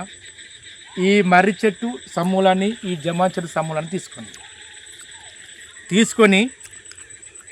తీసుకొని మంచి గుర్తుంచుకోండి ఆయుర్వేద అమ్మలారా. జలము అంబేద్కర్ గారు రచించిన ఒక భాగంలో భూమిలో ఉన్న శిథిలాలు ఖనిజాలు అందరిది, భూమి పట్టాలు పొంది నాదని అనుకుంటున్న చూడండి కాదు, ఇది అందరిది. పంచభూతాలు అందరిది, భూమి ఆకాశం అందరిది, నీరు అందరిది, గాలి అందరిది. ఎలా కష్టించి శ్రమించి ఉంటేనే అందరిది. ఇలాంటి క్షీరవృక్షములు మర్రి జివ్వి రావి మేడి ఇవన్నీ పెట్టడానికి ప్రయత్నం చేయండి. ఈ జమా చెట్టు లేదంటే మర్రి చెట్టు మీద దీని మీద ఎంతోమంది ప్రవేశపెట్టిన పిల్లల తల్లిదండ్రులు కానీ పిల్లలు కానీ ఏది పక్షవాతం వచ్చినా జ్ఞాపశక్తి లేకుండా సర్వే వ్యాధులు ఎన్ని వ్యాధులు అంటే అన్ని వ్యాధులకు ఎలా చేయాలో ఒక భాగంలో చెప్తారు. మంచిగా నన్ను గుర్తుంచుకునే ఆయుర్వేదంలో వీటి సమూలాన్ని జమ ఆకును మరియు మర్రి ఆకును సమూలాన్ని మెత్తగా నూరి దంచండి, ముద్ద చేయండి. బాగా గుర్తు నీలిపు రంగు గల నూలు వస్త్రాన్ని తీసుకోండి. నీలిపు రంగు గల నూలు వస్త్రాన్ని తీసుకోండి. ఆ నూలు వస్త్రంలో ఈ దంచిన యొక్క ఈ పత్రం దంచిన చూడండి, ఆ పత్రం కలిపి ఆటోమేటిక్గా ఒక గుడ్డ మీద తడిపి ఒక గంధంలాగా పట్టించండి. ఎప్పుడైతే ఉదయం ఉంచే సూర్యకిరణాలు అస్తమించే సూర్యకిరణాలకు ఆ గుడ్డ అడ్డం గడ్డి ఆ గుడ్డ నీడలో కూర్చోవడానికి ప్రయత్నం చేయండి. ఇది 100% చేయండి. లేదని ఇంకా ఓపికంటే ఈ మర్రి మండలు తీసుకురండి, జమా మండలు తీసుకురండి. అంటే మర్రి మండలు ఎంత దాదాపుగా ఒక 73% ఉండాలి, జమా మండలు ఒక 30% ఉండాలి. అదే నీలము రంగు కలిగిన ఒక క్లాతులో నూలు వస్త్రాల్లో ఏం చేయాలి, ఈ మండలు వేయండి. 2 వరుసలు మర్రి అంటే ఈ 2 మండలు ఈడ ఒక మండ జమాం, 2 మండలు మర్రి ఒక మండ జమాలి. మళ్ళీ మీదికెళ్ళి ఇంకొక వరుస కప్పండి. అంటే మధ్యన అంటే ఇదేందండి, ఇది నీలపు రంగు గుడ్డ, ఇది మండలు, ఇది నీలపు రంగు గుడ్డ వేసి ఈ ఆటోమేటిక్గా మనం ఎక్కడ కూర్చుంటామో మంచి గుర్తుంచుకుని మనం అయితే ఎక్కడ కూర్చుంటామో ఏం చేస్తాము, ఈ బాగా ఇప్పుడు ఏసీలు పెట్టుకుంటారు ఉన్నవాళ్ళు, కూలర్లు పెట్టుకుంటారు, స్లాబ్కు రేకులకి కూలింగ్కు క్లాత్ ఏది రంగులు తోలుతాం. అలా చేయకండి. మీరు నీలపు రంగులు మండలు వేసి ఈ మండలు ఒక 10-20 రోజులు అయిపోయిన దాకా ఆ నీడకు కూర్చోండి. లేక మన సూర్యకిరణాలు ఎడవాలుగా పడే అక్కడ కట్టండి. దీనివల్ల మన శరీరంలో ఆ కిరణాలతో రిఫ్లెక్షన్ జరిగి డైరెక్ట్ మన శరీరం మీద పడి, మన వస్త్రాల మీద పడి, లేక మన శ్వాసించే ఒక వాతావరణం మీద పడి ఆటోమేటిక్గా ఈ ఔషధ గుణాలు ఆ వాతావరణంలో కలిసిపోయి మన స్పర్శ రూపకంగా లేదంటే మన శ్వాస రూపకంగా మొత్తం కలిసిపోయి ఆటోమేటిక్గా సర్వేవాదం తరిమి కొట్టే అవకాశం. ఇది 100% వాస్తవం. ఇది 100% అంబేద్కర్ గారు రచించిన యొక్క అమోఘమైన రాజ్యాంగాన్ని కాపాడుకున్నకై ప్రతి ఒక్కరు నేను 2 చేతులు జోడించి పెట్టేది ఒకటే. ఎవరైతే భారతదేశ వ్యాప్తంగా ఈ ప్రజాప్రతినిధులను, ప్రజాపాలకులు, ప్రభుత్వ అధికారులను నేను శిరస వంచి మీకు 2 చేతులు జోడించి పెట్టేది ఒకటే. ఎవరైనా కానీ ఈ యొక్క అంబేద్కర్ గారి యొక్క పుట్టినరోజు సందర్భంగా ప్లాస్టిక్ పదార్థాలు, ప్లాస్టిక్ వస్తువులను తీసుకురాకండి. అంబేద్కర్ గారు రచించిన యొక్క రాజ్యాంగంలో మౌలికమైన యొక్క సదుపాయాలు, మౌలికమైన ఒక సహజ సంపదను కాపాడుకోవడానికై ప్రతి అణువు, ప్రతి బాధ్యత ప్రతి ఒక్కరు తీసుకొని ఈ రాజ్యాంగపరమైన చట్టపరమైన తీసినప్పుడే మనకు ముందడుగు వస్తుంది. ప్రతి ఒక్కరూ శ్రీకృష్ణులాగా కష్టించాలి, ప్రతి ఒక్కరూ ఈ రాజ్యాంగాన్ని కాపాడుకోవాలి, ప్రతి ఒక్కరూ ఈ భూస్వరమైన ఈ ప్రపంచమైన ఒక స్వరూపాన్ని కాపాడు. జీవితం అనేది మళ్ళీ ఎవరు అంటారు చూడు, 2000 రూపాయలు పొందినాక జీవితాలు పొందినాక రాదు. మానవ అవతారం, మన మానవ జీవిగా పుట్టడమే మనకు యోగ్యత. అందుకే ఆ మానవ జీవిగా యోగ్యతగా ఉన్నప్పుడు అంబేద్కర్ లాగా బతకకున్నా కానీ, ఆయన ఆశయాలు చేయకున్నా కానీ కనీసం ఒక మనిషికి హాని చేయకుండా చేయండి. ప్రతి ఒక్కరు నేను ప్రార్థించేది ఒక్కటే, పల్లె ప్రకృతి వనములో అంటే ప్రతి గ్రామము పల్లె సస్యశ్యామలంగా ఉంటేనే భారతదేశం సస్యశ్యామలంగా ఉంటుంది. ప్రతి ఒక్క అంబేద్కరు జీవితంలో ఉన్న ఒక పుట్టినరోజు పండుగ సందర్భంగా ప్రతి పల్లె ప్రకృతి వనములో ఏదో పిచ్చి చెట్టులాగా ఏదో అక్కడ ఉన్న యొక్క పంచాయతీ సెక్రటరీ కానీ అక్కడ ఉన్న నర్సరీలో ఉన్న వాళ్ళు కానీ పాలక వర్గాన్ని కానీ ప్రభుత్వ ఉద్యోగులను 2 చేతులు జోడించి పెట్టేది ఒకటే, మన యొక్క జాతీయ చెట్టు అయినా మర్రి చెట్టును పెట్టండి, రాయి చెట్టును పెట్టండి, లేక తెలంగాణలో ఉన్న యొక్క జువి చెట్టును, జమ్మి చెట్టును, సీతాఫలం చెట్టును, మర్రి చెట్టును, నేరేడు చెట్టును, అంతేకాకుండా నల్లతుమ్మ చెట్టు, చివరికి మోదు చెట్టు అన్న నైనార్ చెట్టు అన్న పెట్టండి. కానీ టైం పాస్ కానీ చెట్లు వ్యర్థమైన చెట్లు పెట్టకండి. అంతేకాకుండా ప్లాస్టిక్ను నిరోధించండి, మత్తుపాలను నిరోధించండి. మన యొక్క 136 గణతంత్రంగా వేడుకల్లాగా ఏ విధంగా భారతదేశ వ్యాప్తంగా జరుపుకుంటారు, అదే గణతంత్ర వేడుకల్లాగా మన యొక్క అంబేద్కర్ వేడుకలు జరుపుకోవాలి. ఎందుకు గణతంత్ర వేడుకల్లాగా ఎందుకు సమానతులు అంటే, ఆ గణతంత్ర వేడుకలు అప్పటికే మన భారత రాజ్యాంగం ఆ రోజున రాష్ట్రపతి రాజేంద్ర ప్రసాద్ ఆమోదించడం వల్లే, పార్లమెంట్ ఆమోదించడం వల్లనే, రాజ్యాంగం ఆమోదించడం వల్లనే గణతంత్ర వేడుకలు వచ్చినాయి. అలాంటి గణతంత్ర వేడుకలు భారత ప్రభుత్వం జోక్యం చేసుకొని ఎందుకు ప్రజానీకానికి ఆ గణతంత్ర వేడుక గొప్పతనం చెప్తున్నారు. అదే భారత ప్రభుత్వం అదేవిధంగా గౌతమ్ బుద్ధునితోని, అదేవిధంగా అశోక చక్రవర్తిని సూచించిన కోరిక మేరకు చూపించిన యొక్క పంచభూతాలతోని సత్యమే జయిత, ఈ ఒక హింసాత్మకమైన జంతువుల బలి చేయొద్దు, అంతేకాకుండా హింసాత్మకమైన పదార్థాలను మనకు ఈ భూమి మీద తీసుకురావద్దని ఆ రోజున సృష్టించిన గౌతమ్ బుద్ధుని యొక్క మతపరంగానే ఈ యొక్క అశోకుడిగా అయితే ఈ యొక్క గౌతమ్ బుద్ధుడు అయితేంది వాళ్ళు చూపించిన దారిని నుంచినే ఈ అంబేద్కరు నడిచి మన యొక్క అదే దారి నుంచే మన రాజ్యాంగం మనకు అంకితం చేసిండు. మరి అదే ఆ రాజ్యాంగం అంకితం చేసినందుకు ఆ రాజ్యాంగం లాగా అంకితం భావన కలిగిన రచించిన మనిషికి ఆయన పుట్టినరోజు వేడుకలు భారత ప్రభుత్వం కానీ రాష్ట్ర ప్రభుత్వాలు ముందుగా వచ్చి ఎంతో కొంచెంగా వ్యయంగా వెచ్చించి భారతదేశ వ్యాప్తంగా, అంతేకాకుండా మన తెలంగాణ రాష్ట్ర వ్యాప్తంగా ప్రభుత్వ ఆఫీసులలో కానీ మన బతుకమ్మ పండుగలాగా, మన గణతంత్ర పండుగలాగా ఎందుకు చేయలేకపోతున్నామని ఒక్కసారి గుండెల మీద చేసుకుని ఆలోచించండి. ప్రభుత్వ పాలకులారా, ప్రభుత్వ ఉద్యోగులారా, మిమ్మల్ని అందరినీ చేతులెత్తి మీ పాదపద్మము దండములు చేసి ఒకటే, ఈ రోజున 1900 దాదాపుగా ఎప్పుడు 50ల భారత గణతంత్ర దినోత్సవం వేడుక మొదలైంది. దాన్ని రచించింది అంబేద్కర్, దాన్ని ఆమోదించి ఆ రోజున పాలకులు అందరూ.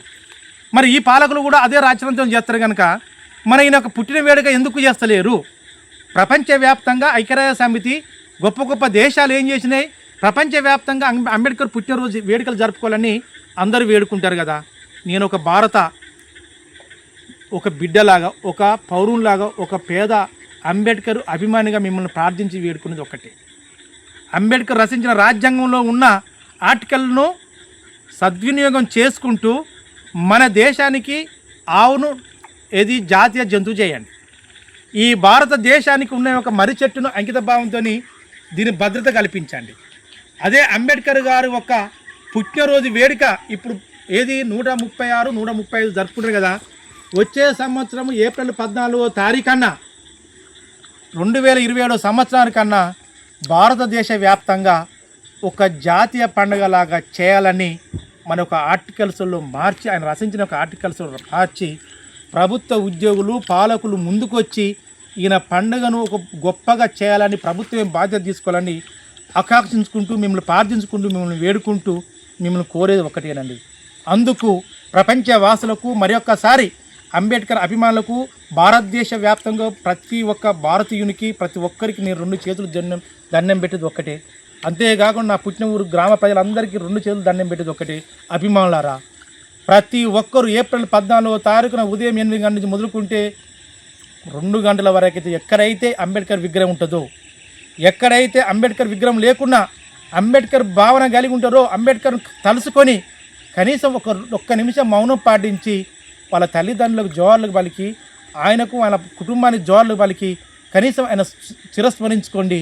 అప్పుడన్నా మన భారతీయునికి మనకు పుట్టినందుకన్నా కొంచెం మనకు శాంతి చేకూర్చే అవకాశం, వాళ్ళ ఆత్మశాంతి చేకూర్చే విధంగా ఉంటుంది. అలా చేస్తారని ఆకాంక్షించుకుంటూ మరొక్కసారి ప్రపంచ వాసులకు, నా యూట్యూబ్ వరకు, నా యొక్క ఇన్స్టాగ్రామ్, ఫేస్బుక్, నా పుట్టినూరు ప్రజలకు, నన్ను అభిమానించే ప్రతి ఒక్కరికి చేతులెత్తి ఒకటేనండి. మరొక్కసారి 136 అంబేద్కర్ జయంతి శుభాకాంక్షలు తెలియజేస్తూ, సత్యమే జయిత, ఈ సృష్టికి మూలం మొక్కల సిద్ధాంతం రావాలని అంబేద్కర్ను మనం వేడుకోవాలని ఆకాంక్షించుకుని మీతో సెలవు తీసుకుంటూ, జై ఆయుర్వేదం, జై జై ఆయుర్వేదం, జై హింద్.